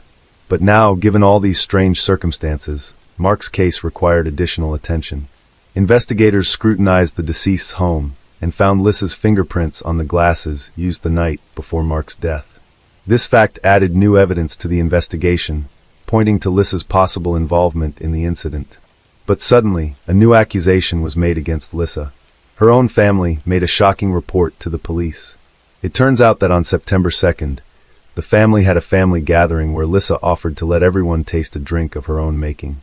7 brothers and sisters of the young woman, as well as their parents, drank the unknown drink and immediately felt sick. Fortunately, no one died, but the 56-year-old mother suffered a stroke. Lissa's father claimed that while the relatives were seeking medical attention, his daughter stole $1,300 from the house. Now the investigation included not only crimes against the children and a former boyfriend, but also an incident that jeopardized the lives and health of her own family members. As it turned out, that wasn't all. Investigators encountered another strange event. In May of that year, Jose Luis Erazo, a friend of Lissa's, was found dead in his home. A few days before, Jose had suddenly disappeared, and neighbors soon smelled a rotting odor, prompting them to contact the authorities. An examination of the body initially revealed nothing suspicious and was ruled a heart attack. But one of Jose's sisters suspected something strange and hid a bottle of alcohol found in the refrigerator. In addition, Jose's family noticed that some items were missing from the house. It turned out that Lissa and Jose were friends, and when the guy died, the alleged killer contacted his relatives by phone. With a distraught voice, she stated that Jose owed her a large sum of money, and she had to contact the family to repay the debt. This cunning plan did not work, and a little later Lissa called Jose's family again, changing her voice to conceal her identity. Identifying herself as Jose's friend, she claimed that she was pregnant by him and now had to apply for child support. Although Jose's family did not believe these stories, Lissa was not about to give up and made a third attempt to deceive them. She said she knew who was responsible for Jose's death and offered to meet to uncover the details. Had she not been arrested on charges of killing her own children and Jamie, the list of victims might have gotten longer. When the media reported the arrest of Lissa, who had poisoned 3 people, Jose's relatives understood. They immediately reported their suspicions to the authorities, and Jose's body was exhumed for forensic examination to determine the true cause of death. The relatives were not mistaken. Traces of poison were found in the remains of the deceased. On December 22, 2020, a hearing was held for Lissa Maria Kaiza for the murder of her 2 children, whose names and photos were classified, and for Jamie Ianchaguano. The trial was conducted virtually due to restrictions related to the spread of the COVID-19 virus. Lissa had been in contact from a social rehabilitation center. The prosecutor's statement said that Lissa gave her children a toxic mixture of insecticides and anti-epileptic drugs. In interrogations, she claimed that she had grown desperate and could not leave her children with her husband David, who did not care for the children. In fact, she admitted that she wished them dead. At the end of the hearing, the judge issued the defendant a court pass and ordered her remanded into custody pending trial. The children's trial next took place in 2021 at the Pichincha Provincial Court. The prosecutor presented a set of evidence to prove Lissa's guilt. Among them were statements by David, who revealed the content of messages the wife had received on the eve of the tragedy. In one of the messages, she claimed that she would take with her what belonged to her, referring to the children. She said she didn't know where her children and herself would go, heaven or hell, but now she felt as if she was in hell. Lissa added that she doesn't expect her husband to forgive her because she knows he hated her, and now he will hate her even more. David also spoke about his unstable relationship with his wife. At the hearing, the defendant's reconstructed testimony was presented, stating that she took 2 pills that day, called for help, and then passed out. According to the reconstruction conducted by the prosecutor's office, the daughter died while still in bed, and her older brother tried to take a few steps to call for help, but fell and died. The conclusion of the forensic medical examination was extremely clear. The children died as a result of a premeditated crime. The deaths were the result of suffocation caused by pulmonary edema and intoxication caused by a mixture of epilepsy medication and other unspecified substances, presumably insecticides and disinfectant. The prosecution also charged Lissa with the death of Jamie Ianchaguano, whose body was found bricked up in the kitchen. The perpetrator was also suspected of attempting to kill David and members of her own family. The hearing raised the issue of Lissa's irresponsible attitude to her son's health after being diagnosed with localized epilepsy. The mother ignored instructions for further tests and follow-up examinations, and when the boy was hospitalized again, his condition was exacerbated by her own mother's negligence. Warnings from medical professionals did not change her attitude toward her son's treatment, leading to a threatened termination of her parental rights. Lissa's mental health investigations revealed her to be highly emotional and environmentally dependent. She sought constant attention and understanding from others and experienced severe anxiety when events did not unfold according to her plan. She also exhibited a tendency to self-harm. She attempted to say goodbye to her life at least 3 times, but was unsuccessful each time. Witnesses described her as insecure, attachment-seeking, exhibiting schizoid and erratic behavior. The findings of the psychological analysis also emphasized that on the day of the tragic events, Lissa acted with full awareness of her actions. After a long trial that lasted 10 months, Lissa Maria Kaisa was found guilty of the crime against her children. The Pichincha Provincial Court sentenced her to 34 years and 8 months imprisonment. In addition to this, she was ordered to pay David a compensation of more than $20,000. It was noted in the press that Lissa remained calm throughout the proceedings and only showed emotion when her children were mentioned. The Jamie Ianchaguano murder case, which began in August 2021, appeared to be unfinished. New details were revealed during the court hearings. Lissa admitted giving her friend a white substance mixed with alcohol, but claimed she got it from David. However, the investigation proved otherwise. According to a psychiatrist who interviewed Lissa, she did not want to take Jamie's life. She wanted to intimidate his family, so she could then extort money. She did demand $8,000 as ransom. Experts called the plan disorganized, which ultimately led to the crime. In addition, forensic tests revealed that it wasn't that simple. Jamie was found to have poison in his system, and the cause of death was strangulation. The body was found with a shattered rib cage and wire around the neck. Lissa claimed that after her friend died, she decided to bury him under a back room and cement him in. The store owner's testimony confirmed that Lissa bought building materials during the days of Jamie's disappearance. After the parties' arguments, the prosecutor's office requested a new trial in April 2022. At that trial, an additional charge of extortion was filed. Lissa called Jamie's relatives, claiming he was being held by a group of gangsters and demanded $8,000 for his release. The defense relied on the lack of conclusive evidence that Lissa was involved in Jamie's murder. Nevertheless, she was found guilty and received a 22-year prison sentence, as well as a sentence to pay $5,000 to the victim's mother.